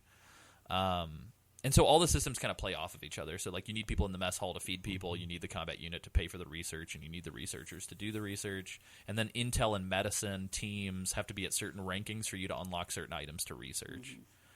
So it's cool in that way, how it all coalesces. The Assassin's Creed influence is not just in the outer ops. There's actually an Assassin's Creed tie-in item in the game. Oh, yeah? So, James, I don't know if you got it or really? not. I don't think I did. Yeah, so in I can't remember. It is the mission right before you fight Cocoon when you're going through that little processing plant or whatever. When you go up on one of the buildings, it'll prompt you with triangle to dive. Yeah. And when you do it, Snake dives into a bale of hay, and then you unlock a bale of hay box as an item. And Miller says something like, ancient assassins used this technique many years ago. That's hilarious. Further tying into in Metal Gear Solid 4, Snake has an unlockable altair costume. Oh, that's dope. Yeah. Yeah, that's hilarious. So All my favorite things in one place. oh yeah. So that's all the staff stuff. Real quick, just to tie in. Wait, really quick. The very like flat way you said all my favorite things in one place was excellent. I just wanted to call that out for a second. James unironically does really enjoy Assassin's Creed. I love it. So. It's really good. Oh, I do too. I think Assassin's Creed is great. Welcome to the Assassin's Creed podcast. Welcome to Ass Creed Ass Days. Requiescat in pace, bitches. Whoa, dude. Whoa, dude. But yeah, so let's tackle the rest of these real quick because I mean they're pretty self-explanatory. So versus ops is another menu item. I believe it's from the center to the right. So the dead center is your staff assignment button, but from the right of the staff is versus ops, which allows you to effectively, and we didn't engage with the system at all because we purely did cooperative multiplayer, but there is sort of battle maps for friendly, like 2v2 or every man for themselves. Friendly. Like exhibition matches. which you unlock a ton of shit. So there, I mean, I feel like every mission you complete in this game, you just get a massive amount of like, hey, you unlocked, which I love. Like that's my favorite thing ever. I wish more games would have unlockable. Well, it's like giving you like treats for doing things, which is like the best way to keep people going. In something. So a lot of the big unlockables that you'll get very frequently are like, there's no chat option, but you do, and it kind of sucks. Like if you're playing cooperative with friends on the PSP or something, they lock some of the communication lines that you can deliver behind victory items. That's weird. So it's like, I unlocked the other day like the calm like chat function to say like the core things like, hey, I need help, or send a medic, or squad up, like they're all there. But there'll be things like just goofy shit where it's like, I believe in you, like as I fight for my friends, as calm things. But they also hide versus ops maps. So if you like S rank some extra ops, it'll be like, you just unlocked the desert versus map. That's neat. So it's kind of cool. And then there's the trade function, which I believe is like the bottom right. Maybe I'm fucking that up. But anyway, there's a trade option for you to trade dudes. And then database is the center bottom row. And it's got sort of like the log of how many miles you've walked, how many people you've tranked, different code names. You can unlock different code names based on how you play the game, which is really cool. I got the butterfly, and it was like, Me too. You move stealthily and sting like a bee. And it's like, ooh, baby boys.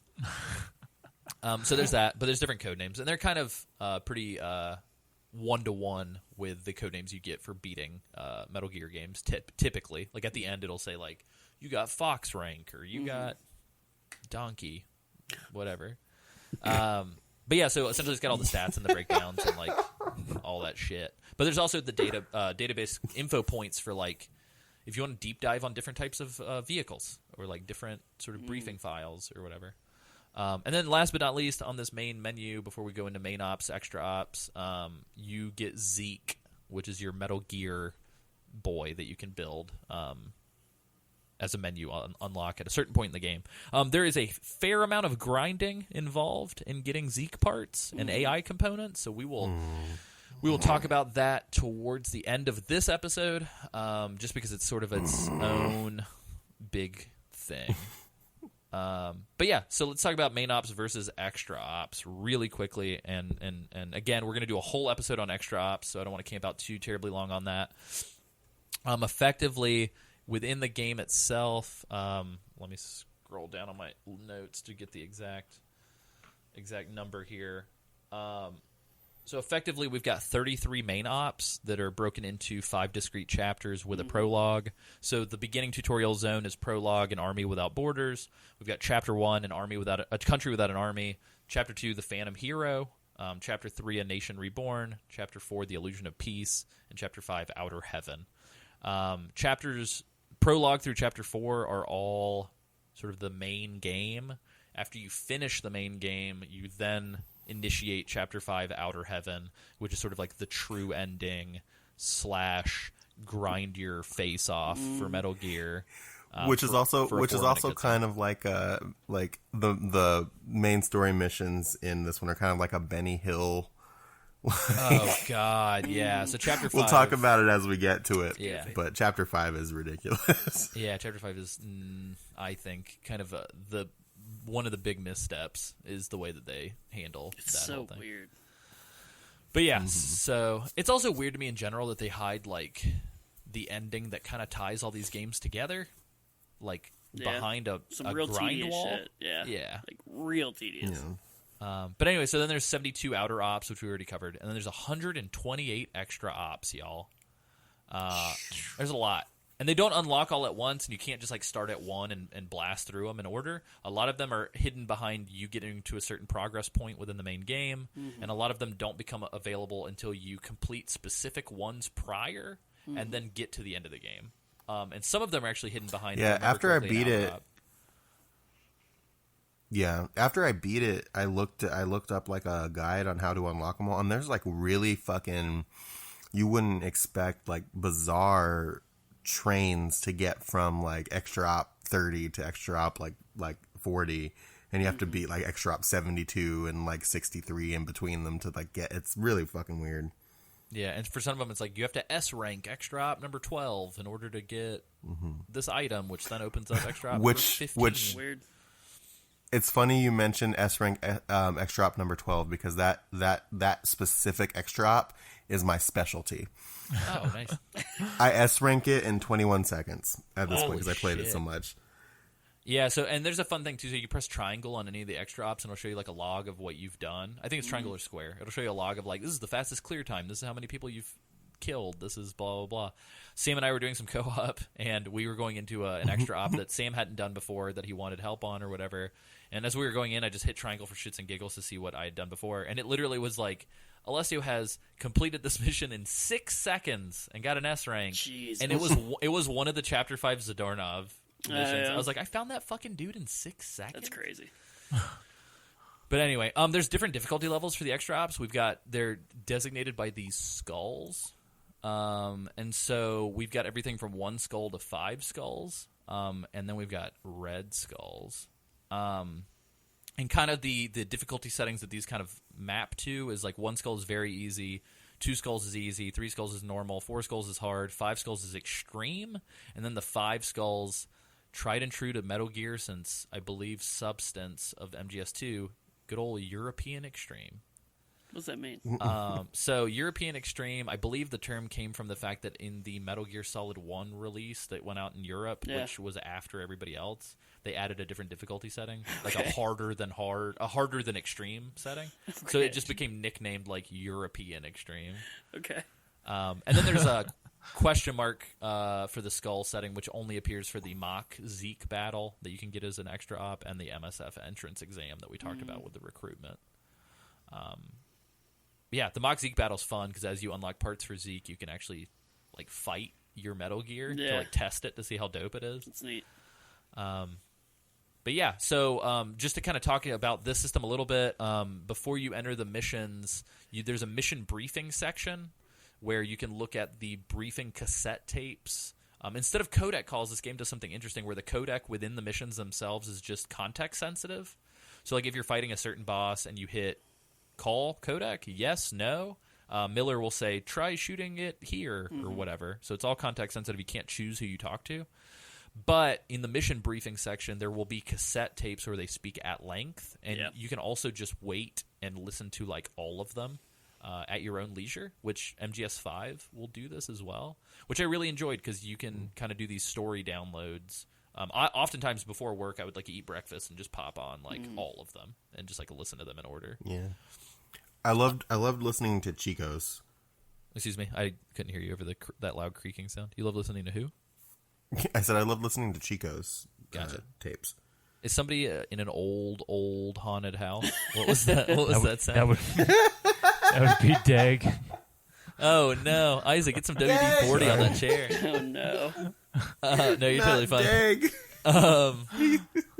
But yeah, so the mission briefing tapes are interesting because there's like a whole slew of them that are kind of tutorials to some extent, depending on if you want to dive into them. Like they'll talk about different enemy types, yada, yada, yada. A lot of it's Miller talking about that stuff. But depending on who you talk to, like Cecile will talk to you about birds. Chico will talk to you about like UFOs and like weird Random monsters. shit. Like cryptids and shit. Like Yeah, it kind of Chico's a conspiracy theorist. Yep. Chico listens to Alex Jones, but effectively, they kind of take the place of like the goofy paramedic movie stuff or whatever, like the deep dive Natasha Romanenko nuclear technology stuff. But yeah, so effectively, there's those, but there are also like secret hidden ones. So at a certain point in the game, and we'll talk about it, a certain special love interest from Snake's past sends 7 tapes to Snake, which they're excellent. These kind of play out like awesome. radio dramas. Yeah, they really do. And they're like really well curated, like a lot of background sound and tape hiss, and they sound very of the era. We didn't mention this before, but MGS3 takes place in 1964. MGS Peace Walker takes place in 1974, and the Metal Gear Solid 5 takes place in 1984. So there's like a good 10-year gap between each of these games. So this one's very 70s aesthetic. So much so that like people comment on how a Walkman is still in prototype phase because they don't exist yet. yeah, like the first cutscene is just like this guy, the professor, talking about we have this prototype Walkman. It's like, whoa. Yeah, dope. But yeah, so there's some hidden mission briefing tapes too, which we'll talk about whenever we get to them. But it's sort of like as you're refighting bosses to grind for Metal Gear parts, you can get secret cassette tapes from a character named Strangelove and another character named Paz. And outside of that, the other thing that you can do in sort of the pre-mission building phase is you can select. Snake can only carry a certain number of weapons unless you use the battle suit. You can only carry 2 weapons, and then a bunch of thrown weapons and placeable weapons, and then you can only carry a set number of items. Some missions will kind of lock you out of, like, you can't use Fulton, or you can't use recovery items, or you can't use cardboard boxes. Other missions will say you can't be Snake, select one of your other staff members to take on this mission, because they take place concurrently. So some of the extra ops will be like, Snake's battling a boss right now. Can you fight off the soldiers to make sure Snake doesn't die? Which were really cool. Every time that popped up, I was like, fuck, I would kill for this. Yeah, because we talked about how, like, all of the systems kind of work together, but some of the extra ops also do the same thing. Like, this is happening while Snake is doing this thing. That's why you can't play as Snake. And was like, hey, badass. That's cool. Yeah. Nice touch. Yeah, no wonder I wasn't getting assaulted by guards while I was fighting a giant robot, because my boys were keeping them off my back. Gives the whole world more context. Yeah, it's dope. I can't remember if 5 does that or not, so I'm going to keep an eye out for that whenever we get to 5. But yeah, and effectively, there is still the camouflage system, but instead of like in MGS3 where you could change it on the fly, and you had like face paint that you could also apply, this game streamlines it and essentially gives you a collection of outfits to choose from. Certain ones are hidden behind certain things, so like you can get a sneaking suit that you develop, which is, I would say, critical, because nobody can hear your footsteps, and you have like a B ranking in like every category of camouflage. But there are also like tiger stripes and fatigue, like jungle fatigues. Like a lot of the ones from MGS3 make a return. Funnily enough, there is a white T-shirt, and whenever you put it on, Snake goes, I'm just going to take this T-shirt, or like something weird. If you do the naked Snake, Snake goes, let's rock, whenever you like exit the mission prep. And then if you do the regular stuff, Snake's like, survival, or something goofy. But they're funny. There's a tuxedo that you can unlock, and a couple other things. But yeah, outside of all of that, you do have a set amount of ammo that you can take into missions, but you can use cool items that are like supply markers that you'll get airdropped supplies, like rations and ammunition. But there's also strike markers that you can throw, and like an airstrike will happen. Those detract from your heroism points, so you get less of a good ranking on the mission for using them too much. Right. But I would argue the boss battles being like an ammo attrition battle, you kind of have to use the fuck out of the supply marker. Yeah, it feels so weird that, like, okay, we're gonna bake this whole your heroic points drop if you use this, but you kind of have to if you want to win. And the last thing I wanted to talk about is that as we had mentioned, the cutscenes. Oh, there's the haunted house. The cutscenes in the game. There he goes. The cutscenes in the game are all akin to the motion comics that were released on the PSP. So listed as a guest artist, though I would argue that Ashley Wood just is the fucking who is a artist. Man, Alessio. Yeah, who is a man. There was an episode long ago when I was like, Ashley Wood, she's great. Oh, no. And then I was like, oh, no. But anyway, Ashley Wood, famous for Robots vs. Zombies, which is a great comic that I have on my shelf. And also Ashley Wood, famous for the Metal Gear Solid comic books, returns and officially does all of the cutscenes in this game. So there are these cool illustrations that are kind of motion graphic animated. Yeah. These things are great. When the game started, I wasn't sold, but then as the game continued, I was like, let me buy this car, because this shit's awesome. Yeah, they're charming. I think they have a lot of character. Yeah. To the point that like it became jarring when there would be like in-game cutscenes. Because I was like, why is this not... Give me my comic. Yeah. Give me my comic back. Yeah. It just made the characters feel a lot more emotive and stuff, because like essentially the way that it works is like, yes, it's like sort of these animated still frames, but there's like rain effects. There's like smoke coming off of cigars that are lit. I just love the way that they fucking draw Big Boss in that. Yeah. It just looks super badass. And I really do. And the other thing too is that they have like certain cutscenes have QTEs where they're interactive, and those are really cool as well. Yeah, I know. So there are a couple moments where there's a little friction there, like specifically when there are callbacks to the MGS3 boss battle with the boss. That it's like this touching, emotional, heartfelt moment, but the QTEs are kind of so quick that you can fuck them up. Yeah. And it does. I mean, it's fine. It's not like you lose the game. You have to start over. They kind of. You'll hear this like cassette tape rewind sound, and then it just kicks you back to right before the QTE. But like when I'm in the middle of like a heartfelt moment and like tearing up, like I don't want to have to repeat the same QTE 3 times and hear the boss repeat the same shit 3 times. Right. So I think that the way that they deploy the QTEs, 80% of the time they're really well done. 20% of the time they kind of hurt the emotional resonance of the scene, I think. But there's some cool stuff, and there's like non-QTE stuff too, so you can like zoom in and out of certain cutscenes. There are a couple parts where it's kind of egregious that certain things are happening with that zooming functionality, and we'll talk about that as we go through the game. Oh yeah. But in general, there's some pretty neat shit in the cutscenes, and I would argue that it makes it was a really, really, really smart consideration given the hardware, because there's no way that they could have animated these cutscenes, I think, on the PSP and retain disk space. But it's just I wish you could pause them. Yeah, so that is the one shitty part. So yeah, you think can't. about that. You can skip them, but you can't Right. pause them, which was a nightmare for noobs. And I'll give them like you can go back and rewatch them, and if you go to the mission select screen, you can rewatch them. But like, you know, being in the moment when me and Alessio were playing together on was it Tuesday, AC, Yeah. or was it? Yeah, it was on Tuesday. We were playing. I had ordered food, and the food was arriving, and like I was thankful, and it was like during like a really like dramatic part of the end of chapter 4. And I was thankful that the mission ended like around the time the food was arriving, but I was like panicked that I was going to have to miss part of the cutscene to go get my food. And like at one point while I was playing, my dad called, and I was just like, shit. So I like had to go back and rewatch that cutscene because it's my dad, so I answered the phone. And I wonder, now that I'm thinking about it in retrospect, especially in context of the PSP, I wonder if they didn't include a pause button because you could just put the system on standby. Yeah. that might be the case. Possible. Yeah. That's a And good maybe thought. they just never thought to patch it in. Yeah.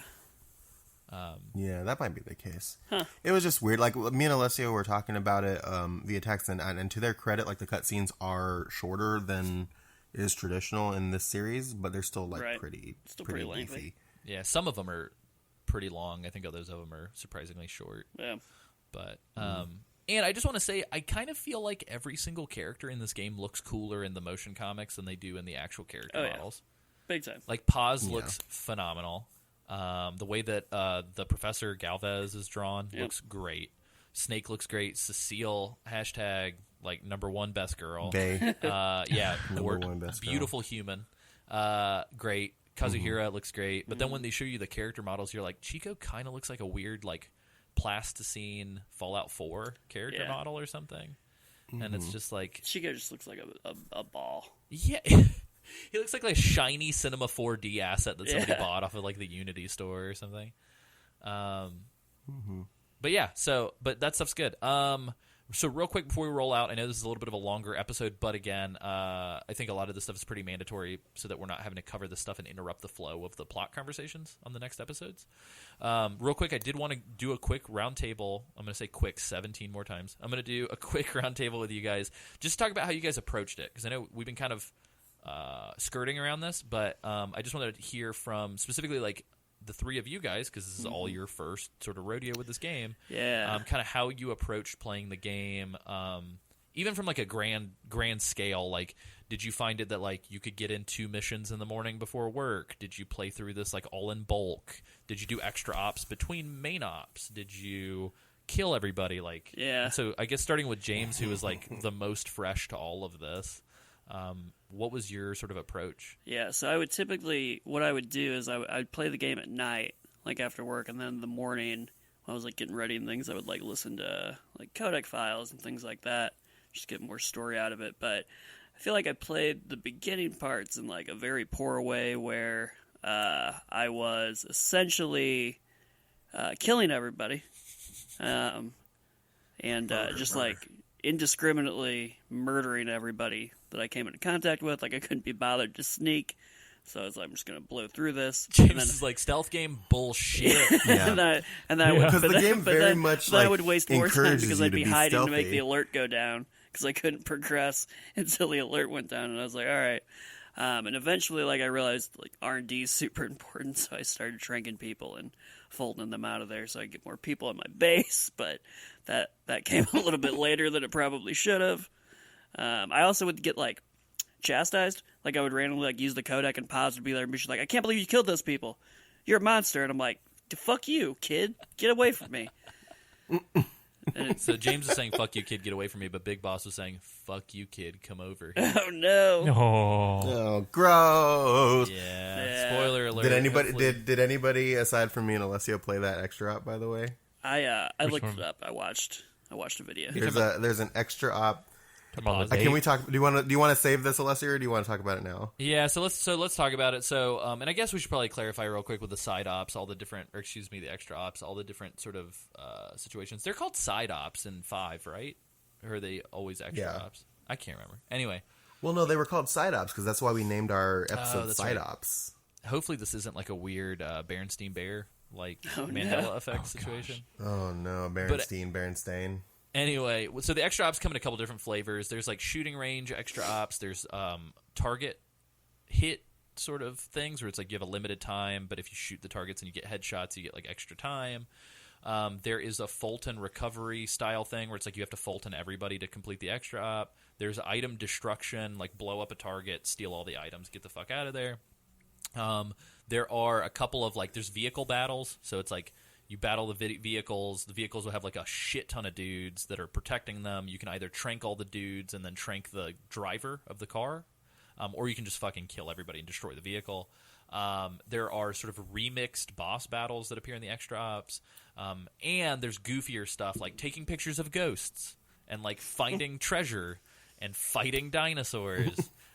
There's like a balloon popping game where like you'll hang out in one spot and they'll just like have soldiers with Fulton balloons slowly fly past you and you shoot the balloons to pop them. There's weird shit. One of my favorite ones is actually called like one shot or single shot, where you have a single bullet and you have to kill 12 dudes in a vehicle like with one bullet. And so it's like all kind of strategically like wait for everybody to get in the exact configuration and then shoot the explosives and then it triggers like a chain reaction. It's really cool. That's awesome. It reminds me of those like Newgrounds like Flash games. Yeah, those yeah, sniper Flash games. Definitely. But there's a large variety of extra ops to do really cool shit. However, there are 2 extra ops that are dates. One of them is a date with Miller, which is really funny. So there are secret ways. The game does not telegraph this to you. You just have to kind of intuit it or look it up. There are only you get extra things for doing S rank on the 2 dates, and there are only specific ways to unlock them. So for Miller, if you go into the date, and I believe it literally is called like a date with Miller or like Miller date, you go into the extra op shirtless, and you get extra points, and then you get extra points for you and Miller can get into fist fights and beat the shit out of each other on the beach, and it makes Miller like you more for some reason. Yikes. And then I think at the there's a whole like the backstory of how Miller like came to be like to join Big Boss kind of explains that a little bit. Yeah, so it's like Big Boss like and Big Boss's like little MSF, which is the name of the unit, Militaire Sans Frontier, which is like Soldiers Frontiers, Without yeah. Borders. Essentially, Big Boss's like unit like wiped out Miller's unit, and then Miller. I think the joke was like Miller pulled a pin on a grenade to like kill everybody or something, and was like gonna go down with the ship, and Snake was like, essentially, he's like, it really got me hot how you wanted to suicide bomb everybody. So in that moment, I fell in love with you forever. Oh my it's God. like kind of it's very weird. Miller's got an extremely tragic backstory that we can dive into when we do the main story episodes, but it's a lot of like Miller just being sort of the stand-in for like Japanese military. Yeah. Because Snake's like, I can't believe you were going to kill yourself. Like, why would you do that? And then Miller goes into this whole like, well, the airplanes from World War II, the pilots would suicide bomb if they knew there was no way out to preserve their honor, and blah, Right. blah, blah.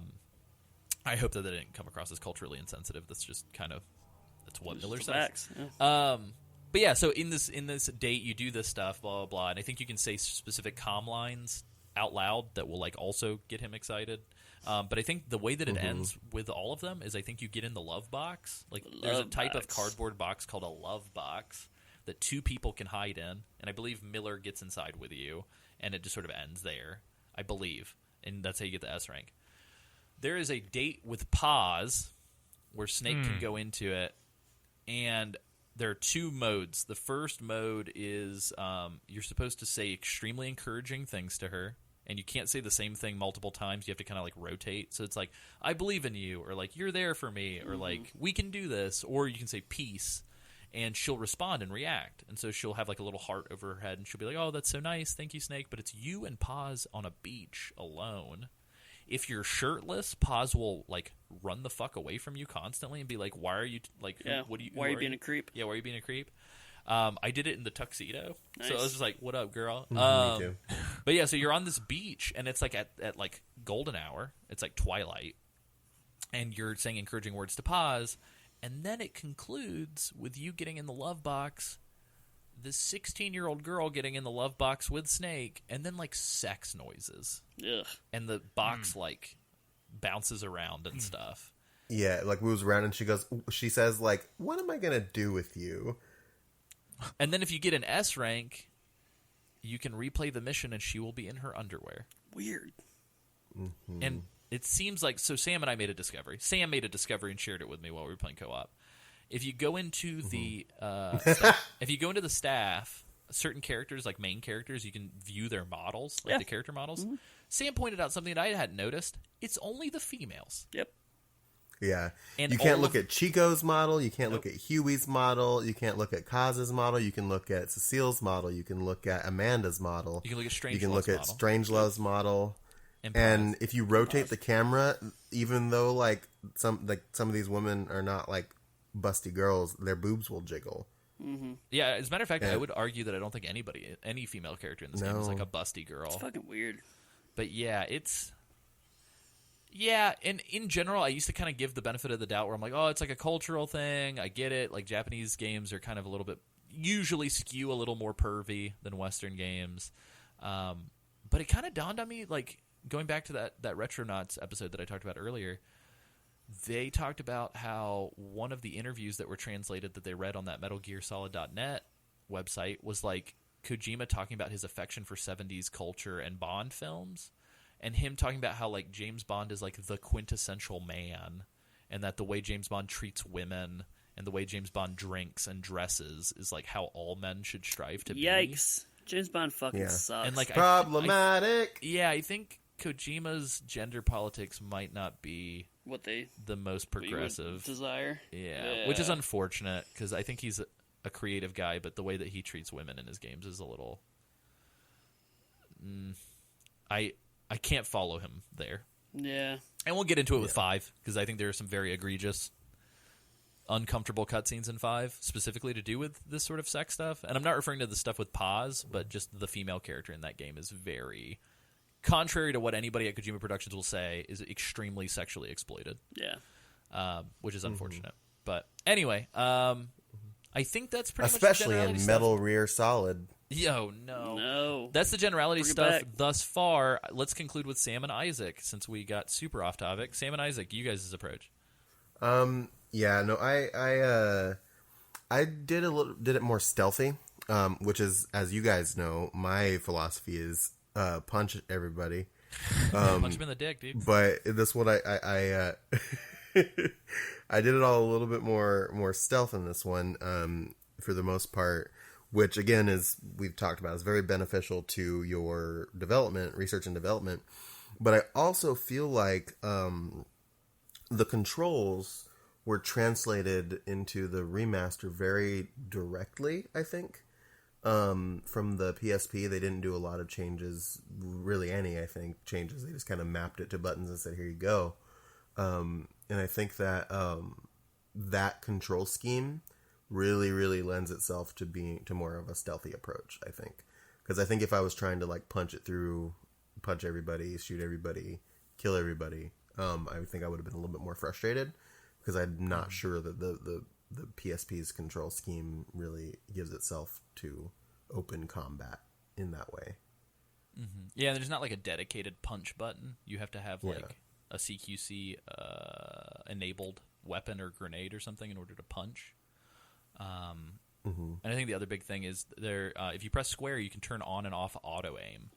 Yeah, that fucked me up a bunch. Yeah. So, like, I accidentally hit square. I don't Yeah, know why I kept it's- hitting square, but, like, I would inevitably hit square and be like, why can't I aim? Yeah. What I think. Which it's not a good auto aim. Yeah, I think the reason why we would occasionally hit square is because that's typically a reload button in most games. I bet that is I why I think the was doing reload it. button in this game is circle. Yep. Which, spoiler alert, we all played it on the PS3. But yeah, I think the controls absolutely. I think also the what I cameras wound new, up though. doing was my control scheme was really weird. So I select button was auto aim originally for me. So essentially what I did was I turned off auto aim and I made it so that none of my buttons were auto aim and the select button was the codec. Oh, cool. Yeah, I forgot you could remap the controls. So I just played with the default controls, but nice. Isaac, what was your experience with this game? I know that you mentioned it earlier that like, and I think we kind of talked off mic about this, but you mentioned it earlier that like when you first started playing, you didn't realize that the format was super different, and so you didn't realize how the game saved. So I think you told me you had to replay several missions several times because you just kind of like quit and walked away. Well, granted, it was just like the first mission or whatever. But yeah, I had to play like the tutorial and all that over. And the first mission. I like the idea that you got through the first hour and then just turned off your PlayStation and walked away. And then like had to come back to it. Well, you know, the little loading logo thing, I could have sworn it said, when you see this, that means it's auto-saving. And so I was like, okay, cool. And I let it do its thing. And then I just, after I got past like the first two missions, I turned it off. And then when I went to boot it back up, it took me all the way back to the tutorial. I was like, what is happening? No. And it had to do that like, admittedly, I have to do that like 3 times before I figured out that I actually had to save. Oh no. And yeah, that was kind of depressing to find out that. Yeah, that's rough. Anyway, along those lines too, real quick, I wanted to mention. So within the save menu, which like if you press R1 at the main menu, within the save menu, there's an option for transfarring. We should probably talk about that real quick. So transfarring was like a weird Kojima idiocentric phrase that Konami ran with, where for the HD collection existed on the Vita, so you can get Metal Gear Solid 2, Right. Metal Gear Solid 3 on the Vita, and you can get Peace Walker on the PSP, and then you can get the whole HD collection for console. What you could do if you owned both copies is you could, quote, transfar the data, which like you would USB link your portable to the system, Right. and it would dump your save file onto your portable so you could continue on the go. Oh, that's neat. I don't know. If I remember correctly, I think there were a lot of issues with this, the digital copy, non-physical copy on the Vita. Mm-hmm. You have to, like, do some weird shit to your system data for Peace Walker to get it to register the transferring.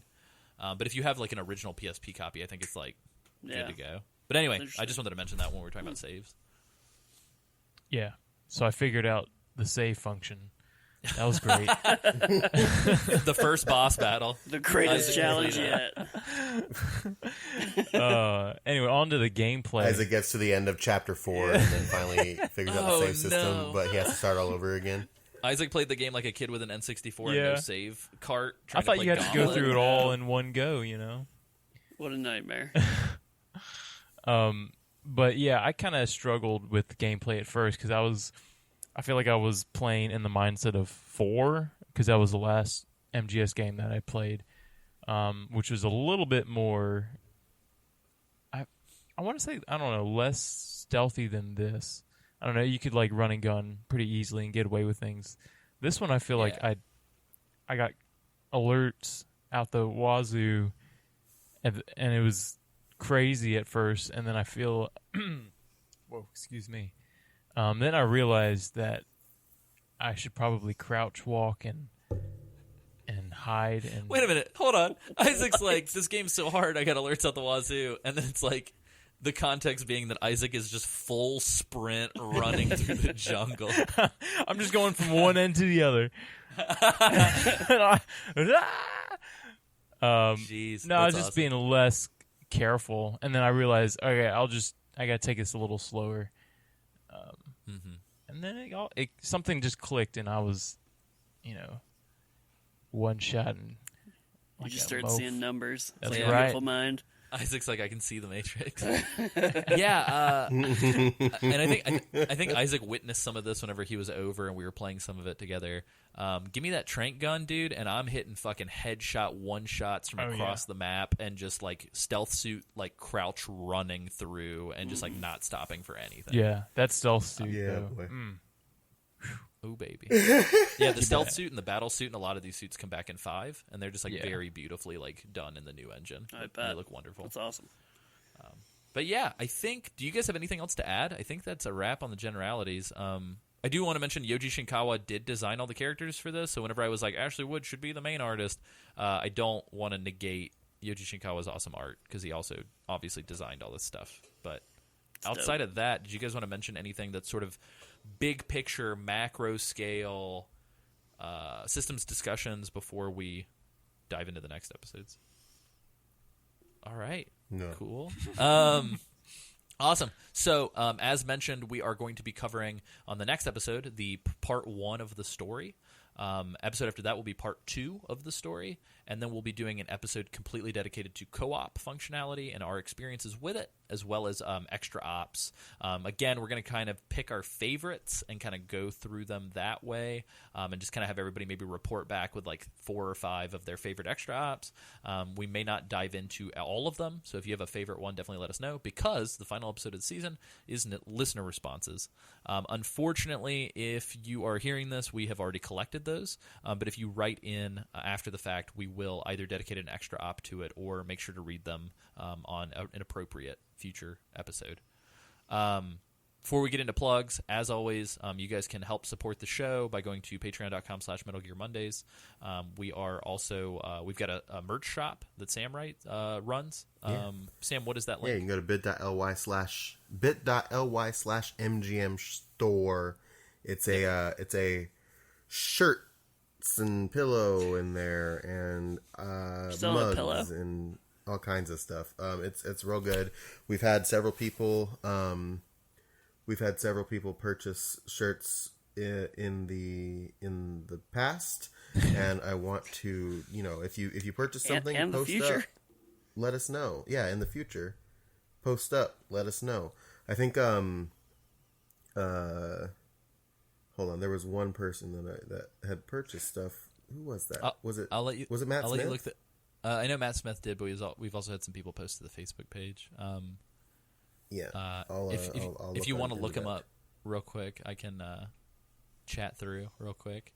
So effectively, if you go to the Patreon, you can support us at certain tiers, and I believe at specific tiers you get the first episode of every season you get early, but then at other tiers you get the entire season early, which, since we're doing batch recordings for these seasons, hypothetically you'll be receiving the whole season pretty quickly, whereas everybody else has to wait each Monday. And you also will find occasionally there will be like bonus recordings where you'll just get raw recordings that are fun to listen to that are kind of unavailable for anybody else. You'll also get those extra ops early. And the big thing is $5 plus, you get non-Metal Gear episodes of the boys talking about other games.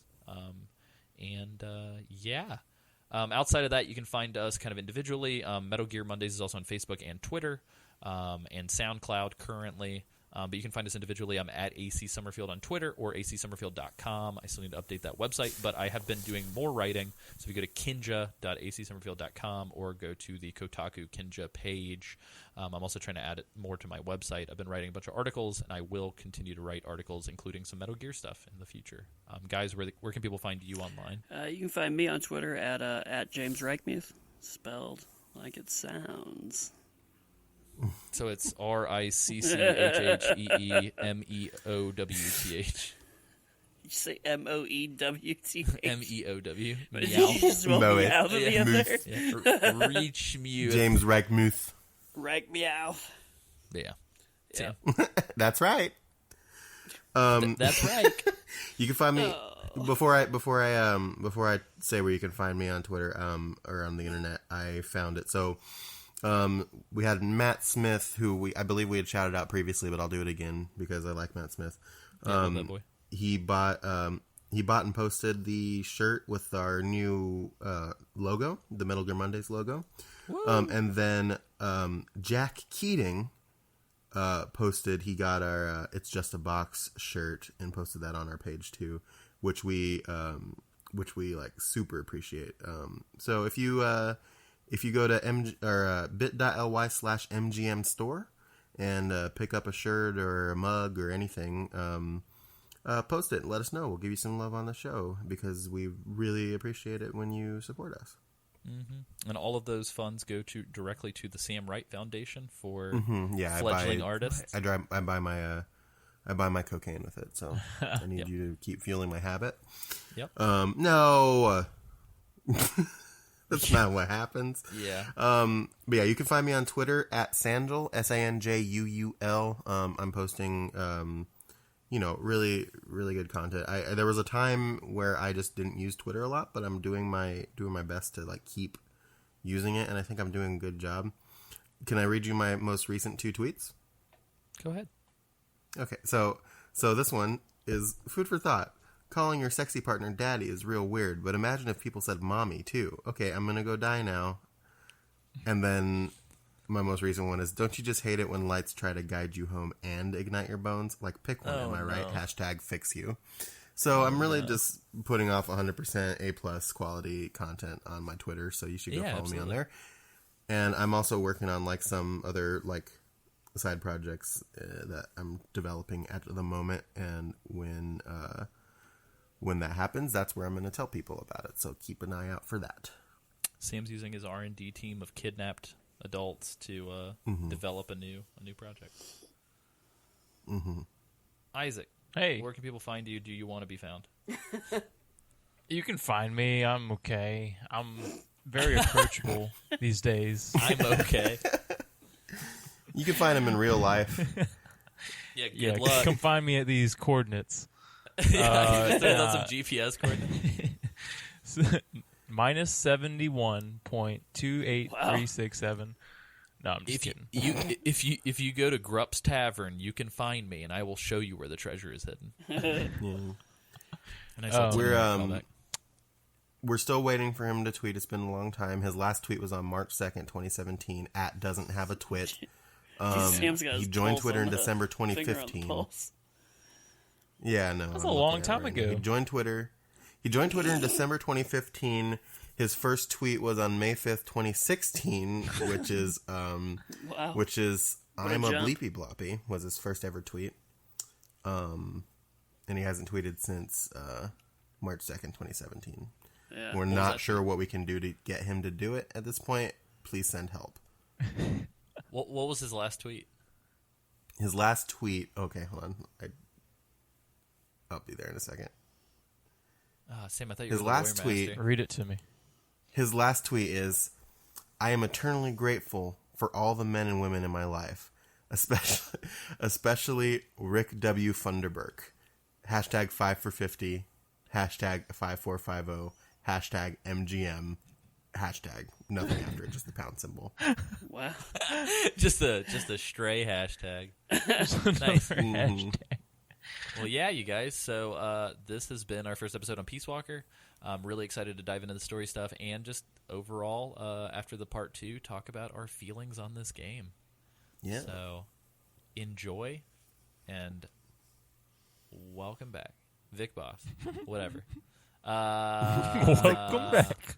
Welcome back. Oh, Sam, real quick. So when we were doing co-op, we got into a tank, but what was that tank made out of? It was made.